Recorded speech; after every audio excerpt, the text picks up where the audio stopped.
Before you embark on this learning journey with me, let us understand the prerequisites for this course and also set clear expectations.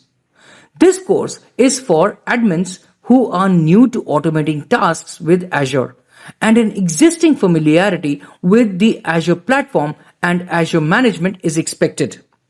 I would expect 3 things from you as my student. The first one is that you should already have hands-on knowledge on working in Azure and have basic understanding on PowerShell scripting. So just to let you know that PowerShell scripting will take you a long way in your career as an administrator. So learn PowerShell if you do not already know it. Then you should also have basic knowledge on Azure Log Analytics and basics of event grids and its capabilities.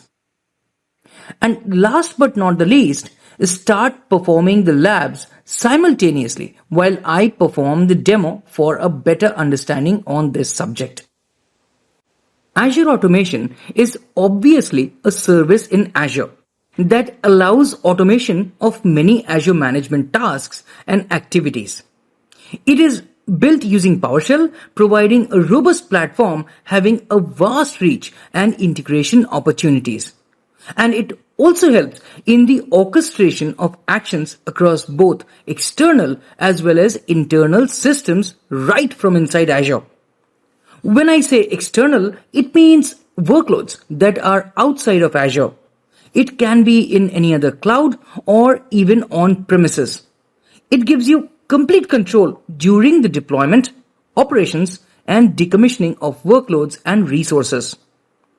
Since a lot can be done using Azure Automation, it is considered as an expansive automation service while still remaining cost effective. How? Because the relative cost of deployment is low and is based on the pay-as-you-go model. It also brings down the overhead of the IT and service desk personal tasks, thereby saving a lot of their time and effort. We will see this in action in our demo and how it can make you a real hero in your organization when you implement it. In this course, we will discuss on 3 major topics.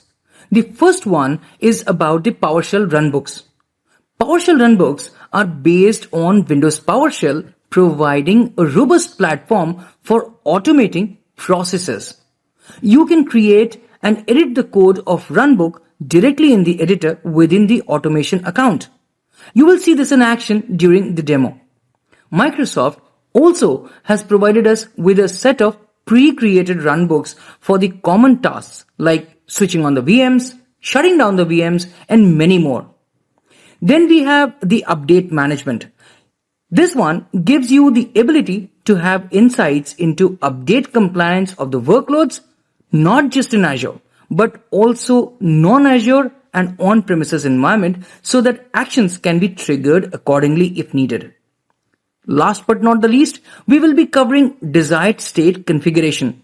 As we had discussed previously, in case you wish to quickly and easily enable scalability for the workloads from a central secure location or wish to assign these workloads declarative configuration, that is, the default configuration that is expected on the virtual machines as per the organizational policies in order to enable and meet the compliance with the desired state, Azure Automation State Configuration is the answer. Now that we clearly understand the basics of Azure Automation and how it can be helpful, let us now shift gears to accelerate and learn the core capabilities and features of Azure Automation. The set of capabilities and features of Azure Automation provides consistent management of resources across Azure, non-Azure, and on-premises. It also gives you complete control during the deployment, operations, and decommissioning of workloads and other resources. And it also provides insight into update compliance of the workloads for actions to be triggered. So these points we had already discussed previously.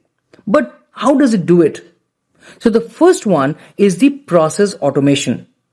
Process automation can be achieved using runbooks and brings the benefit of automating repeated, time-consuming, and error-prone end-to-end processes and management tasks.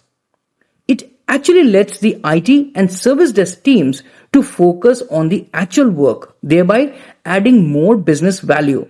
By doing so, it helps in two ways. First is by boosting the efficiency of the teams, and second is by helping in reduction of the overall OPEX, that is the operational expenses, operational costs. It allows creation of runbooks in a variety of ways, such as graphical runbooks, PowerShell runbooks, Python runbooks, and so on and so forth. We will see more about this in action when we configure the PowerShell runbooks with real-world example. It also has webhooks that enables event-driven reactive programming, ensuring seamless operations. The second one is the configuration management. Configuration management can be classified as having two features. The first one is the desired state configuration. The Azure Automation State Configuration AASC is management platform on PowerShell and is also known as desired state configuration. It enables you to manage the IT and development infrastructure with configuration as a code. And the second one is change tracking and inventory that allows management and tracking of any configuration or infrastructure changes. It tracks the changes not just on the virtual machines, but also across other services, softwares, and registries as well. And that is how it helps in monitoring and diagnosing changes that are unwanted and send notifications. The third one is the update management. We discussed about the update management and how it helps in automating the processes of updating and patching of the virtual machines to meet the update compliance. It is one of the most sought after features of Azure Automation. It works along with the log analytics to detect the vulnerabilities and any missing important security and other updates, and then mitigating the issues by automatically patching them. This way, it helps in keeping the VMs clean and healthy and also meet the organizational security policies. We then have the shared capabilities. Azure Automation provides a number of shared capabilities. Some of the key capabilities include the shared resources, role-based access control, and source control integration. Now, if we talk about the shared resources, they provide capabilities that makes the automation and configuration management tasks easier, and that too at scale. This includes schedules, modules and modules gallery, credentials, variables, certificates, connections, and Python 2 packages. And second in the shared capabilities is the RBAC, role-based access control, that I was just mentioning. Azure Automation provides role-based access control to automation resources for a fine-grained regulated access. And the next one in the shared capabilities is the source control integration. The source control integration feature of Azure Automation provides configuration as a code where you can use source control to check in runbooks and configurations. Lastly, we have heterogeneous. Azure Automation is designed to provide a consistent way to support in a hybrid scenario that includes Azure, non-Azure, and on-premises workloads and operating systems, which is both Windows and Linux. So those were the features and capabilities of Azure Automation. There is always a demand for process improvement in order to reduce the operational expenses and bringing down the cost. And we had been discussing on the plethora of possibilities with Azure Automation. You might be wondering as to why trust Azure Automation, isn't it? And that question is not wrong. You must make yourself aware about this before you even make an informed decision and suggest process improvement using Azure Automation Service in your organization. So there are two major reasons for trusting Azure Automation apart from the capabilities and features we just discussed. The first one is that Azure has more compliance certifications than any other cloud provider that are region or country specific and are enforced as per their policies. And the second one is that Microsoft is investing a lot of money for cybersecurity research and has employed a lot of security experts dedicatedly working on securing data and privacy. On to our first demonstration. And here I am on my Azure portal.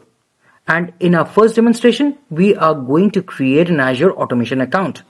But before we do that, we need to create a resource group. So here I have the resource group icon on my dashboard. So I'll click on it.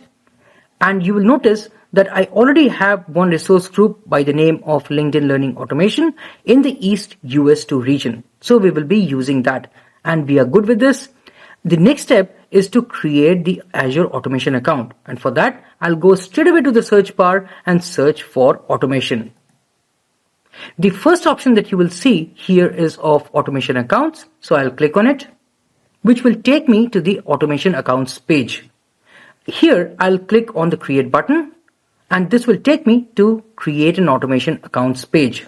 Here I have different tabs, which is basics, advanced, networking, tags, and review and create. We'll see each one of them, but under basics, you will notice that the subscription is pre-filled for me. Why? Because I just have one subscription.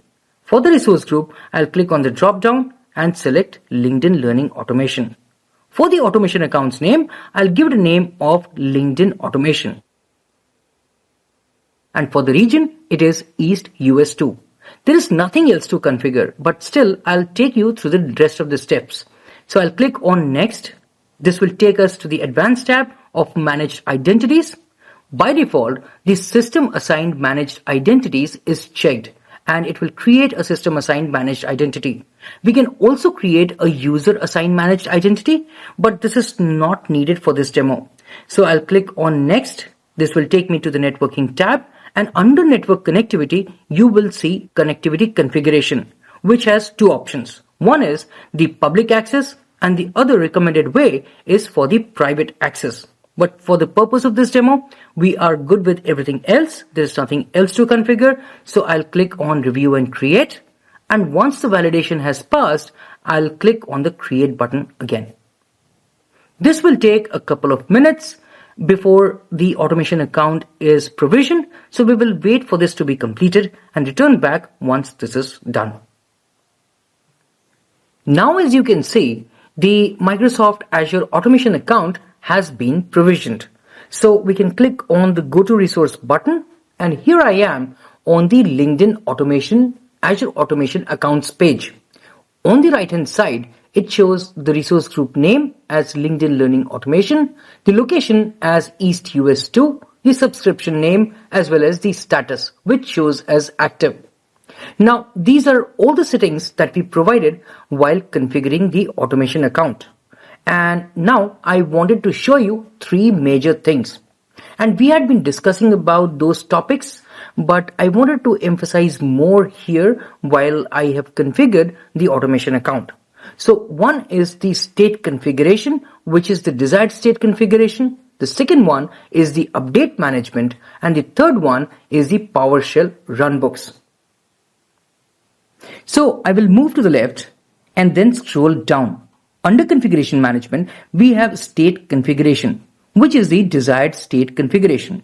I have already explained earlier that if you want to align machines to organizational policy or to enable continuous deployment, it can be a tedious and error-prone process.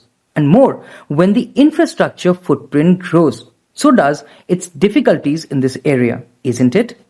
Now, Azure Automation Desired State Configuration provides a highly available configuration management solution to help you with the issues that we just discussed. Using Automation DSC, which is a desired state configuration, you can consistently deploy, reliably monitor, and automatically update the desired state across physical and virtual machines, be it Windows or Linux machines, in the cloud or on premises, thereby enabling continuous deployment and IT services delivery with consistent control. Other than that, we have update management under update management. Update management collects information about system updates from Windows and Linux machines with the log analytics agent installed. and installation of required updates. Update management integrates with Azure Monitor Logs to store update assessments and update deployment results as log data from assigned Azure and non-Azure machines. And since update management integrates with Azure Monitor Logs, we need to first create the log analytics workspace, and that is what you can see from here. It is asking for log analytics workspace name, and we need to first create that, and then it integrates with update management. We will see this in detail in demo later in the course. The third one is the runbooks under process automation. Runbooks are stored and managed in Azure Automation and then delivered to one or more designated hybrid worker computers. Not only does Azure Automation leverage the existing PowerShell modules, but it also offers different programming options to further extend the usability. So there can be graphical runbooks, there can be PowerShell runbooks, or even Python runbooks. So if I move to the right and then click on create a runbook, I can create my own runbooks. I can give it a name. From the drop down for runbook type, I can click on it, and here you see different options.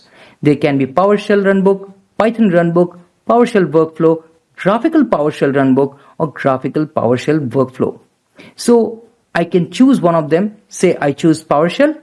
Then from the runtime version, I can choose from the different options available. So there are two versions from PowerShell. So one is 7.1, which is in preview, and then we have 5.1, which is more stable. I can choose one of them and then click on create.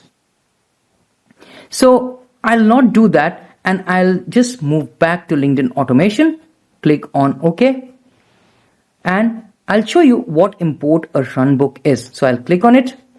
Here I can either upload the runbook from my local system, which is browse for a file, or I can browse from the gallery.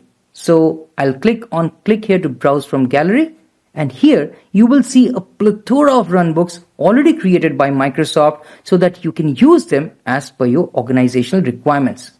Here you see that we have multiple runbooks available. So one is Azure V2 VMs, which we can start, and then we have start Azure VM, then we have stop Azure V2 VMs, and so on and so forth.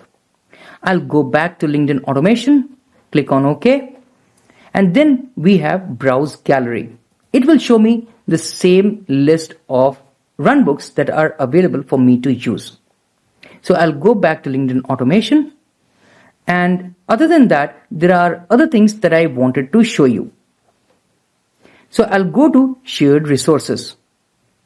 Under shared resources, we have schedules, modules, Python packages, credentials, connections, certificates, and variables. Let's try to understand a few of them. So if we click on schedules, we can define a schedule and have the runbooks run as per the stated or as per the defined schedules. Other than that, we have PowerShell modules that we were just discussing. We can import these modules in our PowerShell runbook and then code as per the requirement. Apart from that, we have Python packages. So we can add a Python package from here and then use it within our Python runbooks. We also have credentials which we can add here, and then we can give permissions to this particular automation account in different Azure services.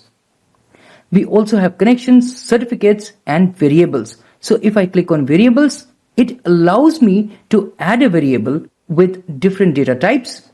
And these variables are basically global variables which can be used within the PowerShell or Python runbooks. So I'll scroll down a little. Under related resources, we have linked workspace, which I already told you. We need to create a log analytics workspace for working with the update management and then link it. We can link it from here as well. We also have event grids. So we first need to create the event grid topic and then add it to the webhook so that it can run from the PowerShell runbook. It can be invoked from there. Other than that, we have the account settings like properties, networking, keys, pricing, and all other details. So the configuration of the automation account is complete, and we will work on the complete process in the later demos. Let us dig a little deeper into understanding the cross-services automation using PowerShell runbooks, or we can say the process automation using PowerShell runbooks. I told you that process automation is all about automating manual tasks that are repetitive and time-consuming. And when you automate such tasks, it's obvious that you are improving a process to bring down the costs, and the efficacy of the tasks within the process increases. So why do we call it a cross-service automation? It is because, first, it lets you save time and lower the overhead costs.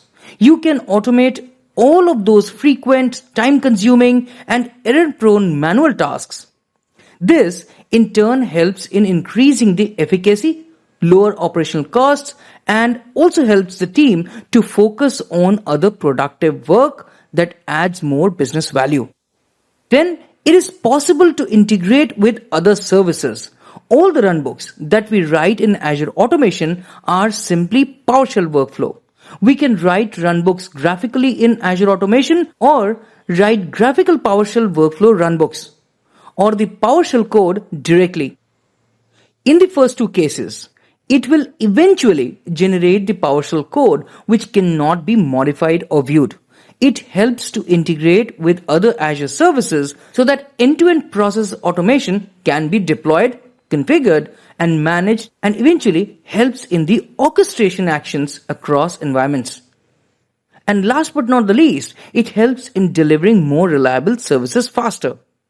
As the process automation relies on serverless runbooks to automatically grow as your operational tasks increase and deliver quick and consistent services, the focus shifts from maintaining and managing the complex system to growing business. At this stage, I'm pretty sure you have enough understanding on what Azure Automation is and its capabilities and features. And you might already be wondering on the plethora of implementation possibilities, isn't it? Let me guide you to one such scenario, which is a part of a real-time solution implemented as a process improvement via automation. And we will work on the same implementation in our first demo on process automation. So before we begin with the lab, let me try to explain to you the end objective and how the system should behave post-implementation. In big organizations, users are allocated virtual machines. These virtual machines are hosted as Azure VMs with different set of capabilities depending on which department the user belongs to. The onboarding requests are raised by the end users or their managers in ServiceNow. This includes request for a new VM to be allocated. All the requests are consolidated by the service desk personnel in an Excel file which is uploaded to the Azure storage account. After the file has been uploaded to the storage blob container, an event is triggered and the associated event grid publishes a notification to the subscribers of the event. Here, Azure Automation listens to the event as a subscriber from the storage account and kicks off the first runbook, which initiates the process of reading the Excel sheet, one record at a time. This record is then sent to the second PowerShell runbook, which does the actual provisioning of the virtual machines. The second runbook also checks if the IP addresses are available to be assigned to the virtual machine. In case the subnet has already exhausted all the IP addresses, a new subnet is created and used for the VM creation. Also, a predefined network security group, NSG, is assigned to the VM to conform to the security requirements as needed. The reason for creating two runbooks is to keep the PowerShell runbooks code more modular and easier to understand. Also, we will make use of shared resources like credentials, modules, and variables for centralized management of automation service. Now that you know about the process flow, let me also outline the series of steps that we will be following to create and configure the cross-service process automation with the runbooks for the demo scenario we just discussed. The first one is that we will create an Excel file, and this file contains the details of the virtual machines to be created. Then we will be creating a storage account, and this is the account where the Excel file will be uploaded. As the next step, we will create a virtual network where the virtual machines will be residing. Post that, we will also create a network security group, which will enforce the security policies on the subnet where the virtual machines will be created. After that is completed, we will configure the Azure Automation service, where we will first create a service principal. Then we will create credentials within automation service, create variables within the automation service, and import the required modules. Once this is done, we will create PowerShell runbooks, where after creating the PowerShell runbooks, we will assign permissions to the service principal at the subscription level, create and configure the event grid, and create webhook for listening to the events that happens in the storage account. Once that is done, then we will create the subscription to the events over the webhook. And that will conclude the complete process flow demo. On to our next demonstration. And here we are on my Azure portal. And in this demonstration, we are going to create two things. First, we will be creating a virtual network, and then we will be creating a network security group. And it is also known as the NSG. So for creating the virtual network, I'll click on the virtual network link here on my dashboard, which will take me to the virtual networks page. Here, I'll click on the create button, and I'm here on the create virtual network page. For the subscription, it is pre-filled for me. As I already told you, I just have one subscription, and that is selected by default. For the resource group, I'll click on the drop down and select LinkedIn Learning Automation. For the name under instance detail, I'll give it a name of LinkedIn VNet. And then for the region, it is East US 2. There is nothing else to configure. So I can click on review and create, but let me walk you through the rest of the steps. I'll click on next IP addresses, and here you will notice that by default, an IPv4 address space is created for us along with the default subnet. So we are good with this. There is nothing else to change. So I'll click on next security. Here also, there is nothing else to change or configure. So I'll click on review and create. And after the validation has passed, I will click on the create button. It is a quick process and will be done quickly. So here the validation has passed. So I'll click on the create button. The deployment of virtual network will take a couple of minutes. So we will pause the video here and return back after the deployment is complete. So the deployment of the virtual network is done. I can click on the go to resource button. And here I am on the LinkedIn VNet virtual network page. On the right hand side, as usual, you will see the resource group name, the location as East US 2, the subscription that was selected by default, along with the address space. And it also shows some other details. So let me scroll down a little, and under settings, I'll click on address space. Here again, you will see the same thing of 10.0.0.0/16. And if I click on the subnet, it will show the default subnet that was created with the available IPs of 251. So we are good with this. The second step was to configure the network security group. So I'll go to the search bar and type in network security group. And from the results that appear, I'll click on network security group. Once I'm there on the page, I'll click on the create button. And this will take me to the page where I can create the network security group. So again, the subscription is pre-filled. That is fine. For the resource group, I'll choose LinkedIn Learning Automation. And for the name under instance detail, I'll give it a name of LinkedIn NSG. There is nothing else to change or configure. So simply just click on review and create. And after the validation has passed, just click on the create button. Again, this is a quick process and the network security group will be deployed quickly. So we will wait for the process to be completed and return back after the deployment is complete. So the deployment of the network security group is complete. I'll click on the go to resource button, And here I am on the LinkedIn NSG Network Security Group page. And here, if you see on the right hand side, if I scroll down, it will show a couple of inbound security rules as well as the outbound security rules. The same, I can see it from here under settings if I click on inbound security rule, and outbound security rules, it will show the same rules that were shown on the home page.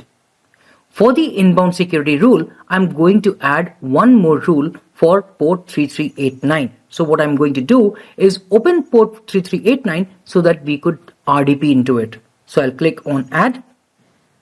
And for the source, it remains as any. For the source port range, also it remains as asterisk. For destination is any. For the service, it is custom. We are good with this. And for the destination port ranges, I'll change it to 3389. And scroll down a little, and under name, I'll change it to port 3389. And once that is done, I'll click on the add button. This is a quick process, and port 3389 will be open for us with a little warning that 3389 can cause security issues, but we are good with this. So this concludes the demo where we created the virtual network as well as the network security group. On to our Azure portal again, and this time for this demonstration we are going to create a storage account. So for that, I'll go to the search bar and search for storage account, and from the search results that appear, I'll click on storage accounts.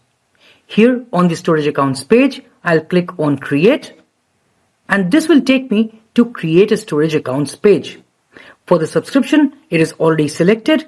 For the resource group, it is selected by default as LinkedIn Learning Automation. So we are good with this. We'll scroll down a little, and for the storage account name, I'll give it a name of LinkedIn Automation. So this time, everything is in the small letter because we cannot give the storage account name in the caps, which is the capital letter. For the region, I'll change it from East US to East US 2 to let it remain the same as the resource group and other resources that we have created within the same resource group. For the performance, I'll let it remain as standard. For the redundancy, I'll change from geo-redundant storage to locally redundant storage. And there is nothing else to configure or change, but let me walk you through the rest of the steps. So I'll click on Next Advanced.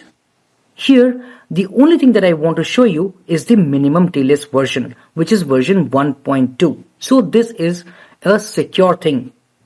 If I scroll down, there is nothing else to change or configure. So I'll click on Next Networking. Again, for the connectivity method, by default, the public endpoint is selected for all the networks. So we are good with this. We'll click on Next Data Protection. Nothing to change. For the encryption, again, there is nothing to change. So I'll click on Review and Create. So we will wait for the validation to pass. So here you go. The validation has been passed. So we'll click on the Create button. Again, creation of the storage account will take a couple of minutes. So we will wait for the deployment to be completed. I'll pause the video and return back once this is done. Here you go. The resource has now been deployed, so I can click on Go to Resource button. And I am on the LinkedIn Automation, which is the storage accounts page. Again, on the right hand side, you will see the name of the resource group, the location as East US 2, the subscription, as well as other details, which includes the performance details, which is a standard, along with the replication, which we selected as locally redundant storage. And for the account kind, it is storage V2, which is general purpose V2. So we are good with the deployment of the LinkedIn Automation account. The only thing we need to do now is to create container from under data storage. But we will do it when we are configuring the automation account again. So that concludes this part of the demonstration. In this demonstration, we will discuss about the Excel file that we will be using for our use case scenario. If you remember, when we were discussing about the use case in our first module, I told you that a ServiceNow request will be raised for every new joining in the organization for a virtual machine allocation. These requests will be consolidated as an Excel file that will eventually be uploaded in the storage account. And as the file gets uploaded, an event will be raised and the PowerShell runbooks will get triggered, which will process the Excel file to deploy the virtual machine so that the virtual machines are deployed and are allocated to the user for whom the request was raised. So here is the Excel file that will be used. The name of the Excel file is creatvm.xlsx and it has different columns. The first one is name and we have two rows here. One is for VM1_Windows and the other one is VM2_Windows. So for our demo scenarios, we are going to deploy two different virtual machines. The second column is location, which is East US2 for both the virtual machines. For the resource group name, the name of the column is RG name and we have used the same resource group which is LinkedIn Learning Automation that we had been working until now. The fourth column is SKU, which is 2012 R2 data center. The size of the virtual machines will be standard DS1 V2. For the username and password, the column names are local admin user and password. Then we have the publisher name, which is Microsoft Windows Server for both the VMs. The offer name is Windows Server and the computer name are Computer 1 and Computer 2 respectively. We could have added more columns here like the virtual network name, the subnet name, as well as the network security group name. But we are going to configure it as shared variables. Why? So that it can be used with other things as well, like the update management or the desired state configuration apart from the PowerShell runbooks. So that is where we will be configuring them as shared variables. And also because I wanted to make this Excel file very simple for you to easily understand. So I have kept it to the bare minimum. Back to our Azure portal dashboard.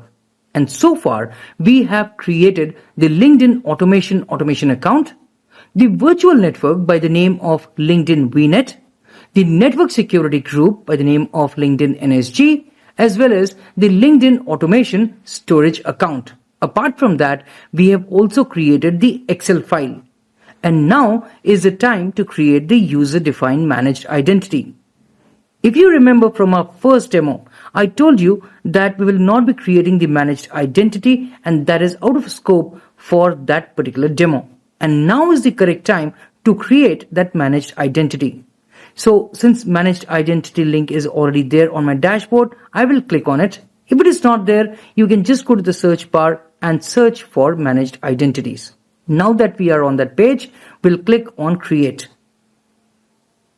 We are there on the create user assigned managed identity. I'll choose the resource group from the drop down, which is LinkedIn Learning Automation and the region as East US 2. So I'll scroll up and here you have East US 2. So I'll select that and the name I'll give as Automation User ID. So this is done. I'll click on review and create as there is nothing else to do. So I'll click on review and create. And once the validation has passed, I'll click on create again. It will take a couple of seconds and the user defined managed identity will be provisioned. So now the user defined managed identity has been provisioned and I can click on go to resource. And we can see the details of the identity. Now that the automation user ID has been created, which is the managed identity, I need to give this ID the contributor access to the subscription. So I'll click on the search bar and search for subscription. And here you have the first link. I'll click on subscriptions. And once we are there, we'll click on the subscription name. On the page, we have the access control IAM. I'll click on it. On the right hand side, I have role assignments. And once we are there, I'll click on add role assignment. From the list that appears, I'll choose contributor and then click on members. Once I'm on the members page, I have two options. One is assign access to user, group or service principal and the other one is the managed identity. I'll click on managed identity and then click on select members.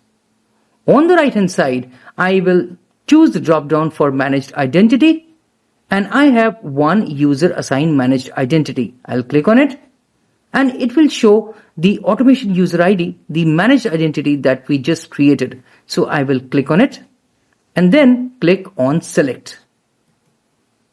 Once that is done, I'll click on review and assign, and finally click on review and assign again, and it will assign the automation user ID, the contributor access, to the subscription.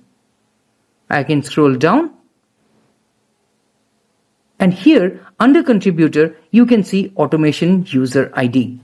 So we are good with it, and now we are going to configure the automation account. On to our next step of the demonstration, and here in this step we are going to configure the automation account, and for that we are going to perform two activities. One is to create global variables within the LinkedIn automation account, and the second one will be to import the PowerShell modules, and these modules will be used within our PowerShell runbooks. So here from the dashboard, I'll click on the automation account, which is LinkedIn Automation. And once we are there, I'll scroll down to the shared resources and click on variables. I'll click on add a variable, and the first variable that we are going to create will be of tenant ID. So I'll give the name as tenant ID. The type is a string, and for the value, what we can do is we can right click on the Chrome and click on duplicate, and once we are there, I can click on the main menu and then go to Azure Active Directory. From here I can copy the tenant ID, go back to my main page, and then paste the value. Once that is done, we'll click on create, and a new variable by the name of tenant ID will be created for us. We are going to repeat the process to create the variable for storage account, virtual network, as well as the network security group. So I'll click on add a variable, give the name as a storage account. For the type, it is a string, and for the value, it is LinkedIn Automation. Once that is done, I'll click on create.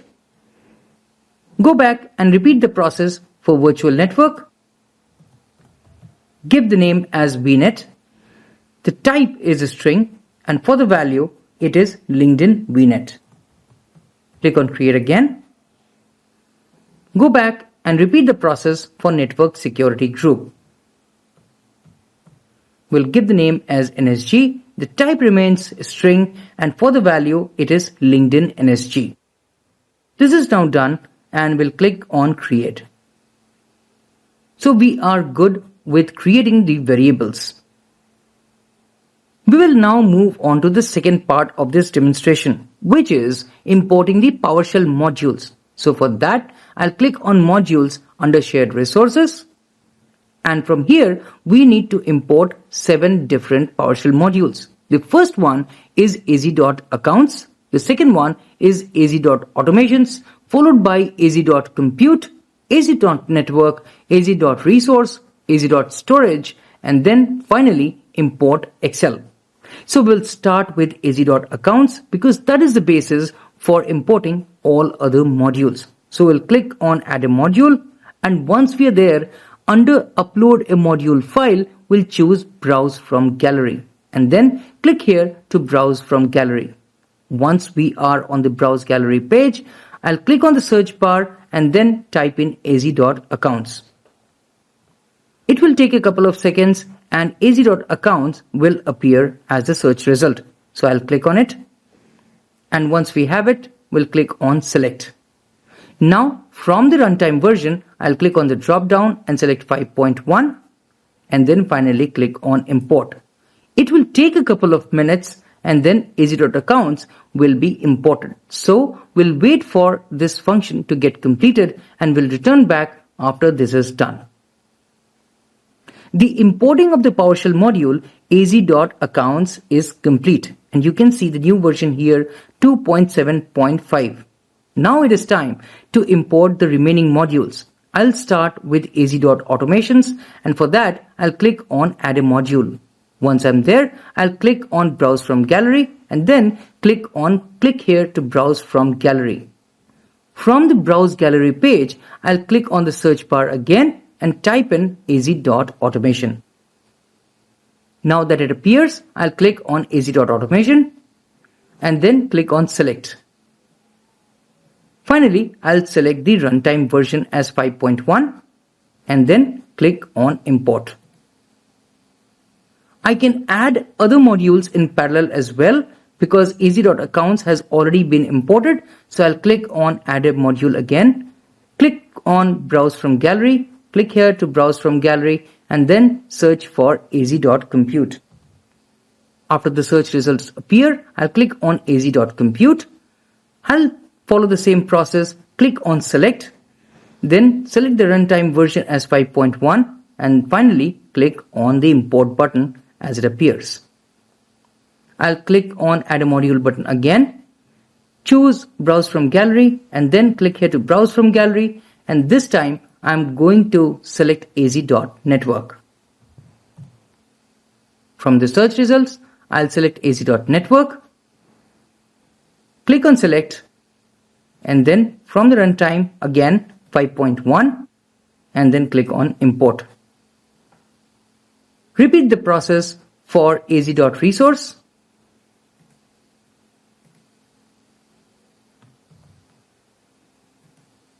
Select it, click on the select button and finally click the runtime version drop down, select 5.1 and click on import. Repeat the process for az.storage.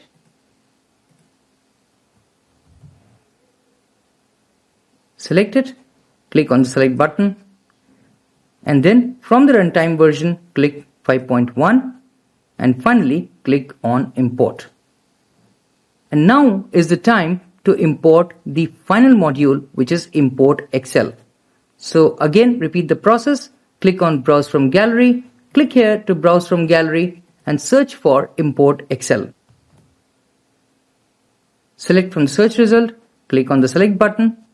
Again, from the runtime drop down, select 5.1 and then click on import. So after all the modules have been imported, we will be good with the configuration of the automation account. So I'll move to the right and scroll down to see if other modules have been imported. So az.resources is still getting imported, so we will wait for the process to get completed. We'll click on the refresh button to see if the import is complete. Search for az.resources and we see that it is still getting imported. So we'll wait for some more time. Similarly, we can search for import Excel as well. And here we can see that the 3 modules are still in progress and finally they have all been imported. So we are good with importing all the PowerShell modules and the configuration of our automation account is now complete and we can get started with configuring the PowerShell runbooks. On to the real meat and potatoes of this cross-service automation process flow. And here in this demonstration, we are going to create PowerShell runbooks. If you remember from our previous demonstration, we had imported PowerShell modules and those modules will be required for creating this runbook. So I'll move to the left and then scroll down and from under process automation, I'll click on runbooks. Once I'm there, I'll click on the create a runbook button. On the create a runbook page, for the name, I'll provide the name as initiate watcher process. For the runbook type, I'll click on the drop down and choose PowerShell. For the runtime version, I'll choose the more stable one, which is 5.1. If you want, you can give the description, but I will skip that for now and finally click on the create button.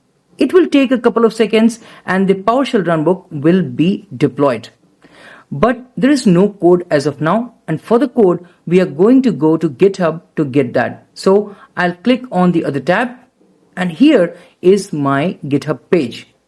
Now for you, you can just type in Azure Automation 2898153 on the search bar and you will be redirected to this particular page. From here, you can click on Initiate Watcher Process.ps1 and on that page, click on Raw. Once you're there, you have to just copy all the code. Right click, copy, go back to the first tab and just paste the code here. Now, before we move forward, I'll try to explain this code one line at a time. We will start by declaring a few of the variables, and the first one is the tenant ID. For that, we are going to use the command getAutomationVariable and pass the property name as tenant ID. If you remember, we had declared a few of the global variables within the shared resource, and tenant ID was one of them. And this is how you extract the value of tenant ID from the global variable inside this PowerShell runbook. Once that is done, we'll connect to the Azure account by using the command connect AZ account and pass identity property. And this identity is the user-defined managed identity. After that, we have two more variables, which are static variables by the name of vResourceGroupName having the value of LinkedIn Learning Automation and vAutomation account name having the value of LinkedIn Automation.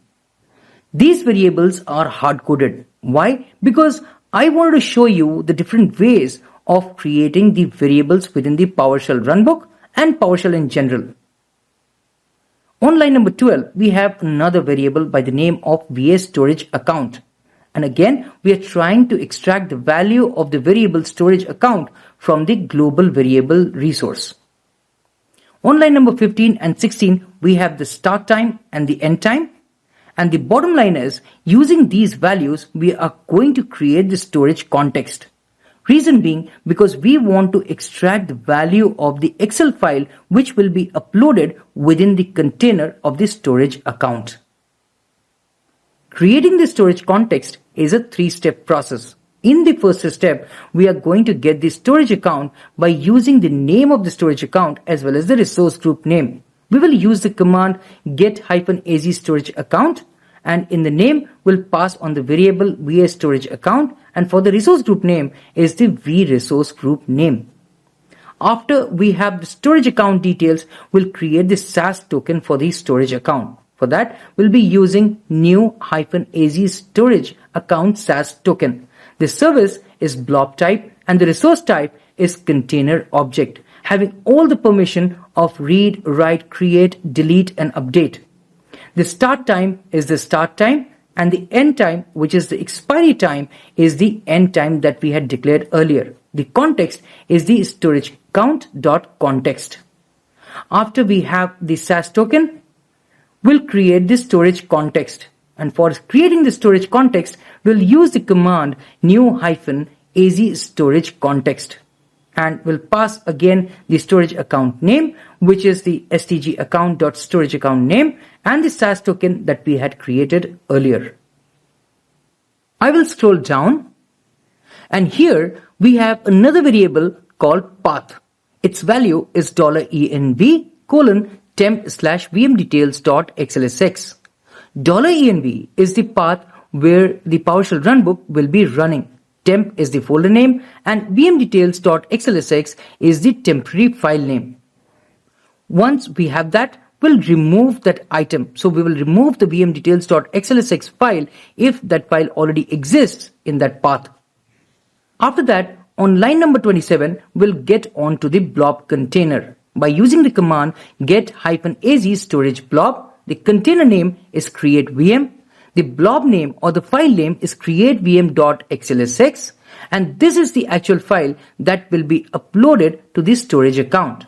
And the context is $stg context. It's the context that we had created just some times back. Once we have the blob, we will try to copy the content of create_vm.xlsx to this temporary file called vmdetails.xlsx. On line number 31, we'll use the command import Excel. We'll pass on the path with the worksheet name as sheet 1 and we will start at row 1 and column 1. So within vmdetails.xlsx file, we'll start at row 1 and column 1 and try to get the value of each of the rows that are present within the vmdetails.xlsx. So we'll use for each loop, so for each $vmdetails in $xl value, and we will store the value of each of the column for that particular row within the array variable called VM parameter. So we have the name, the computer name, the location, the resource group name, local admin username, its password, the size of the computer that we want to create, the publisher name, the offer name, as well as the SKU. Once we have all the values within the array variable called VM parameter, we'll go on and call another PowerShell runbook, which is create virtual machine action runbook.ps1, and we will pass on the array variable as its parameter. And what's the need of creating another PowerShell runbook? It's because I wanted to make the code more modular and easy to understand. So our next step will be to create this particular PowerShell runbook, which is create virtual machine action runbook.ps1. But before we move on to create another PowerShell runbook, I need to save this one. So I'll go up and click on the save button, and after the runbook has been saved, I'll click on the publish button to publish this PowerShell runbook. It will ask me for the confirmation that if the previous version already exists, it will override. I'll just click on the yes button to confirm, and the PowerShell runbook will be published. After this has been done, I'll click on LinkedIn Automation, and here you see the initiate watcher process runbook already present because it has been published. Once again, I will repeat the process of creation of the runbook. So I'll click on create a runbook. Here I'll give the name as create virtual machine action runbook.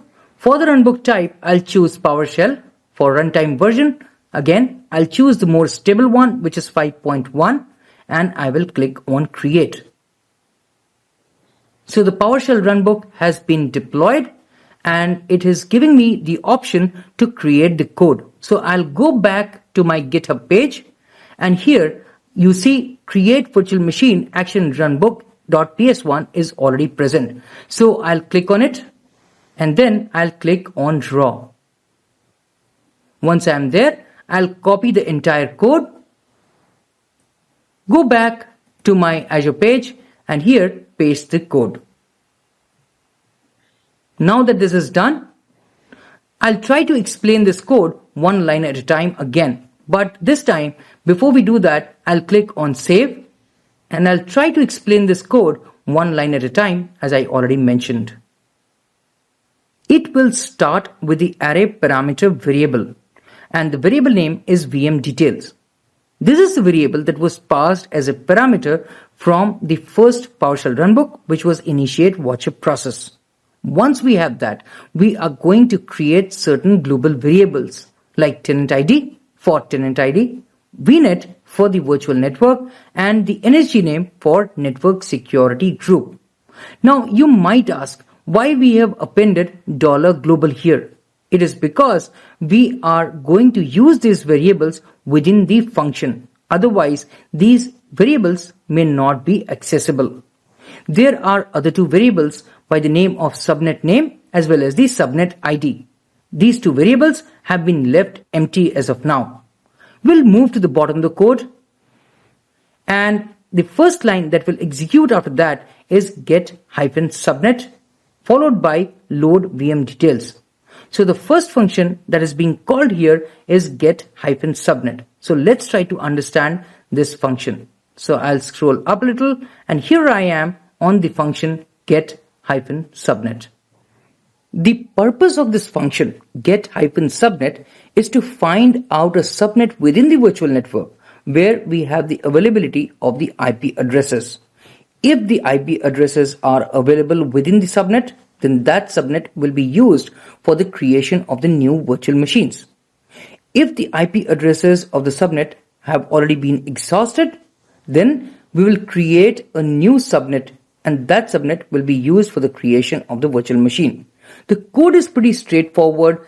On line number 73, we are trying to get the virtual network name. Once we have the virtual network, we'll try to find out all the available subnets within that virtual network. We will loop through each of the subnet and we will try to find out if there are available IP addresses.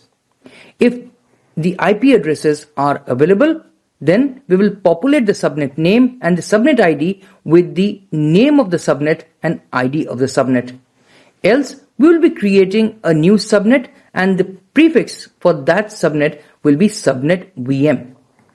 Once we have the subnet name for that particular new subnet that we have just created, we are going to populate the subnet name and subnet ID with the newly created subnet name and ID. The code is pretty straightforward, isn't it?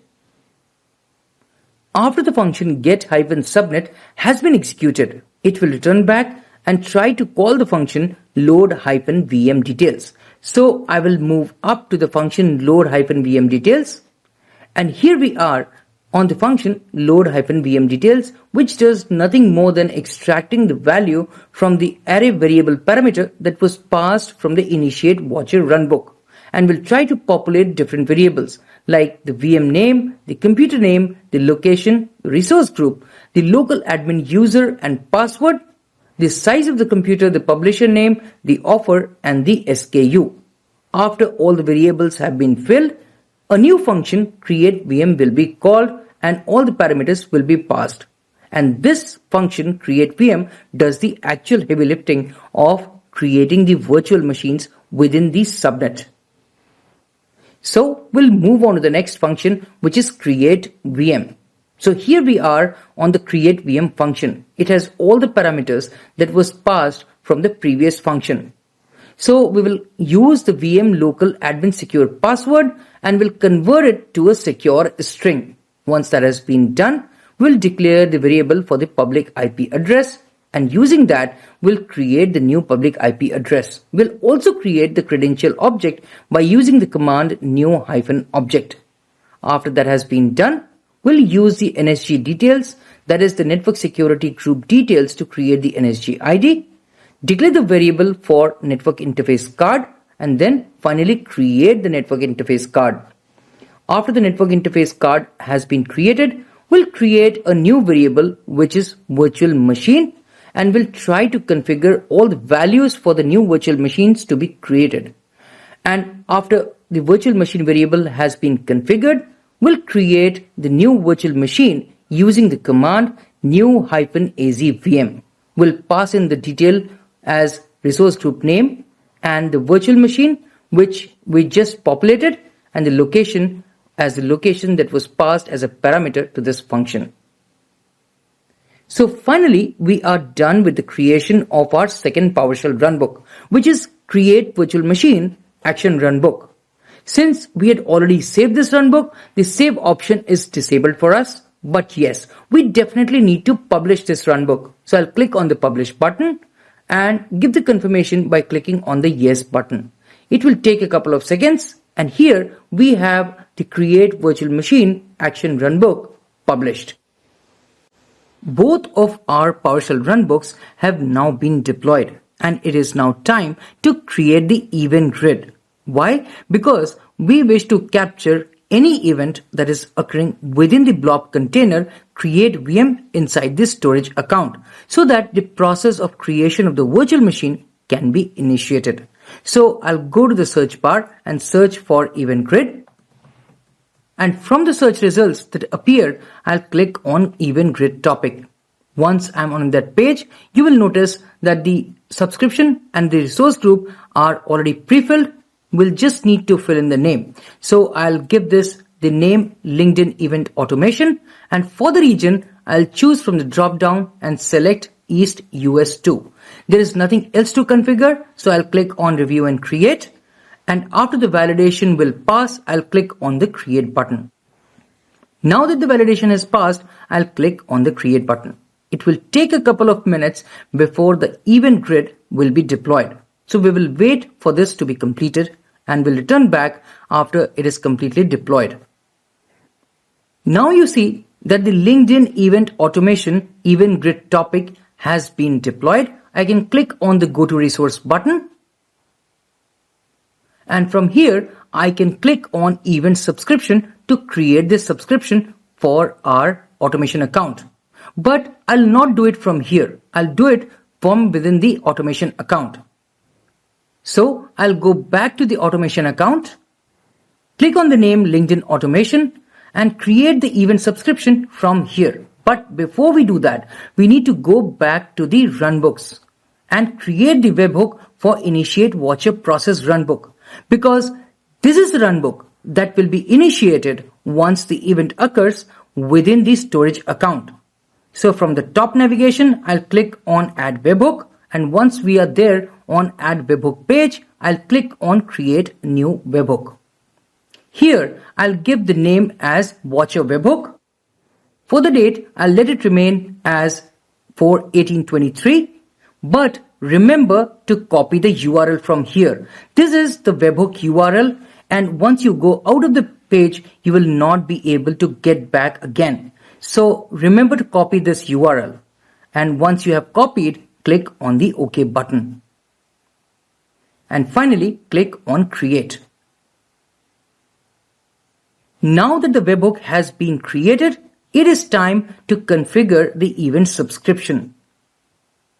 So from here, we'll go back to LinkedIn Automation page, scroll down to Related Resources, and from here, I'll click on Event Grid. And once we are there, we'll click on Event Subscription. Here, we'll give the name as Storage Account Events under Create Event Subscription page. For the event schema, we'll let it remain as Event Grid Schema. For the topic types, I'll click on the drop down and select Storage Accounts. For the subscription, I'll choose my subscription. The resource group is LinkedIn Learning Automation, and for the resource, I'll choose LinkedIn Automation Storage Account. Once that has been done, for the event types, under Filter to Event Types, I'll click on the drop down and I will uncheck Blob Deleted, because we are just concerned with blob created event when the file will be uploaded. So we are good with this. I'll scroll down, and for endpoint details, for the endpoint type, I'll click on the drop down and choose webhook. I'll scroll down again, and for endpoint, I'll click on select an endpoint. And you remember we copied the endpoint, so I'll just paste it here. And once that is done, I'll click on confirm selection, and then finally click on create. It will take a couple of minutes and the event grid subscription will be deployed. So you see on the right hand side, it says that the deployment is complete. I can click on refresh, and if it does not appear, I'll change the filter from here. So we deployed in the East US 2 region, so I'll choose that.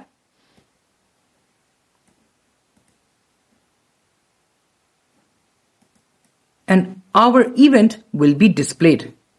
So we are good with this, and now is the time to test the complete process flow. But before we do that, I'll show you that we do not have any virtual machines yet. So I'll go to the search bar and search for virtual machines. Since I recently visited virtual machines, that is why it appears under recent services. I'll click on virtual machines, and here you will see that there are no virtual machines as of yet. So we are good with this one. Now we are going to go back to the search bar and go to the storage account. Since I already visited storage accounts again, it appears under recent services. So I'll click on storage accounts and then click on LinkedIn Automation. Once we're there within the storage accounts, I'll click on containers under data storage, and then from the right hand side, I'll click on create VM, which is the container. Once I'm there, I'll click on the upload button, and from the right hand side, I'll click on select a file. I'll choose create vm.xlsx and then finally click on open. Once it has been selected, I'll click on the upload button. The file has been uploaded, and in my opinion, the initiate watcher process runbook must have been initiated. So let's go and check that out. I'll click on the search bar again and then click on automation accounts. Click on the automation account name, and then from under process automation, I'll click on runbooks. Here we have the initiate watcher process runbook. I'll click on it. I'll click on the refresh button and you will see one process running so far. So this is the process that got initiated. I'll click on this, and from within the page we can get further details. So one is that the status shows as running. We can see the input, which is of type webhook data. We also have the output and the errors. As of now, there are no errors. There may be warnings, which does not matter as of now. And we can see all the logs. It shows 0 errors and 2 warnings, and there are no exceptions. So we will wait for this process to get completed and call the second PowerShell runbook, which will initiate the creation of the virtual machine. The status shows as completed and there are no exceptions. So both the virtual machines must have been deployed. To check that, I'll click on the search bar again and then go to the virtual machines. And there you go. I see both the virtual machines deployed.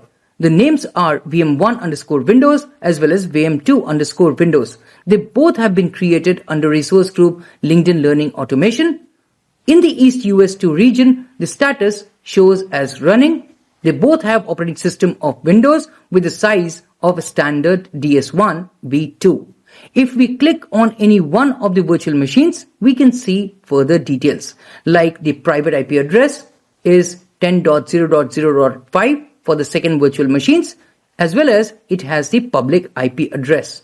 If we click on networking, we get to see the network interface card name, and it shows as NIC_VM2_Windows.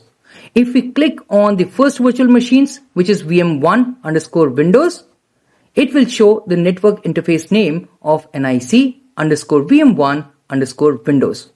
So that completes the process flow for the creation of the virtual machines using the event grid and the PowerShell runbooks.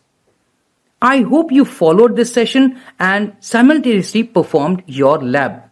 If not, then you please complete your demo part so that you have the complete understanding of how the PowerShell runbooks perform and how they are created. Next is the update management using Azure Automation. Update management with Azure Automation helps automate the process of updating and patching the virtual machines. It works along with the log analytics to detect the vulnerabilities and missing important security and other updates, and then mitigating the issues by automatically patching them, keeping the VMs clean, healthy, and up to date. So, in a nutshell, update management with Azure Automation can be used to manage the operating system updates, be it a Linux, Windows operating system, or it is a physical or virtual machines. And these virtual machines can be in on-premises data center or in the cloud. As I already told you, that update management can be used for automatic updating and patching of the workloads. These updates can be run on demand or can be scheduled. It helps you assess and review the status of the onboarded machines quickly for the available updates and manage the patching and updates accordingly in order to remain compliant. A picture is worth 1,000 words, isn't it? So let us try to understand the same with a diagram to have a better understanding. First thing to know is that for update management to work, it integrates with Azure Monitor Logs. This helps in collecting and storing the update assessment data for the workloads that have been onboarded for the update management. For this to work, the Azure Automation account and the Log Analytics workspace are linked together, and the Log Analytics agent are installed on the VMs. These agents are available for both Windows and Linux machines. After the machines are onboarded for the update management, they report their update status based on their operating system. By default, the scan for the Windows machine happens every 12 hours, and for the Linux machines, it is every hour. After the scan on the machines are completed, the log analytics forwards the information to the Azure Monitor logs. These updates can be reviewed and the appropriate action can be taken. For the scheduled deployment, you have to define the target machines that will receive the updates. For this, you can explicitly define the target nodes or select a group that results from the log searches or using an Azure query based on a criteria. When a schedule is defined for the updates, a time is set when the updates will happen. This is called the maintenance window. The updates are installed on the workloads by the hybrid runbook worker. They check for the maintenance and the deployment window, and when the criteria is met, the master runbook is invoked, which in turn initiates the child runbooks on each agent. For any new updates, it takes around 2 to 3 hours for the Linux and 12 to 15 hours for the Windows machines to show up after the respective updates are released. Before the installation of the updates, a scan is run to determine if the updates are still required by the target machines. There are a few more points that must be understood and kept in mind when we are working with update management. The update management also supports the collection of information from these log analytics agents in a System Center Operations Manager management group that is connected to the workspace. This information is about the software updates.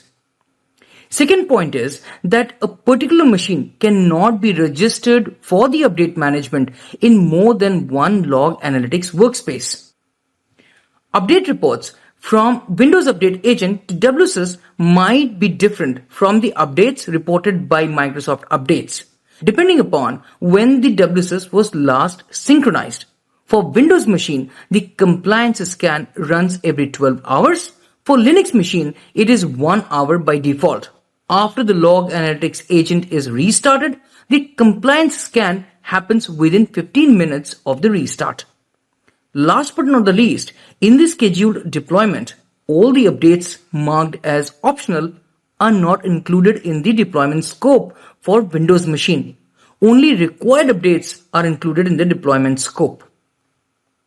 Now that you understand what update management is, it is time for a demonstration on update management.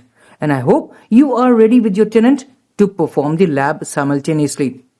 So there are 3 major objectives that we are going to cover in the upcoming demonstrations. First, we will create the log analytics workspace for defining the scope for update management.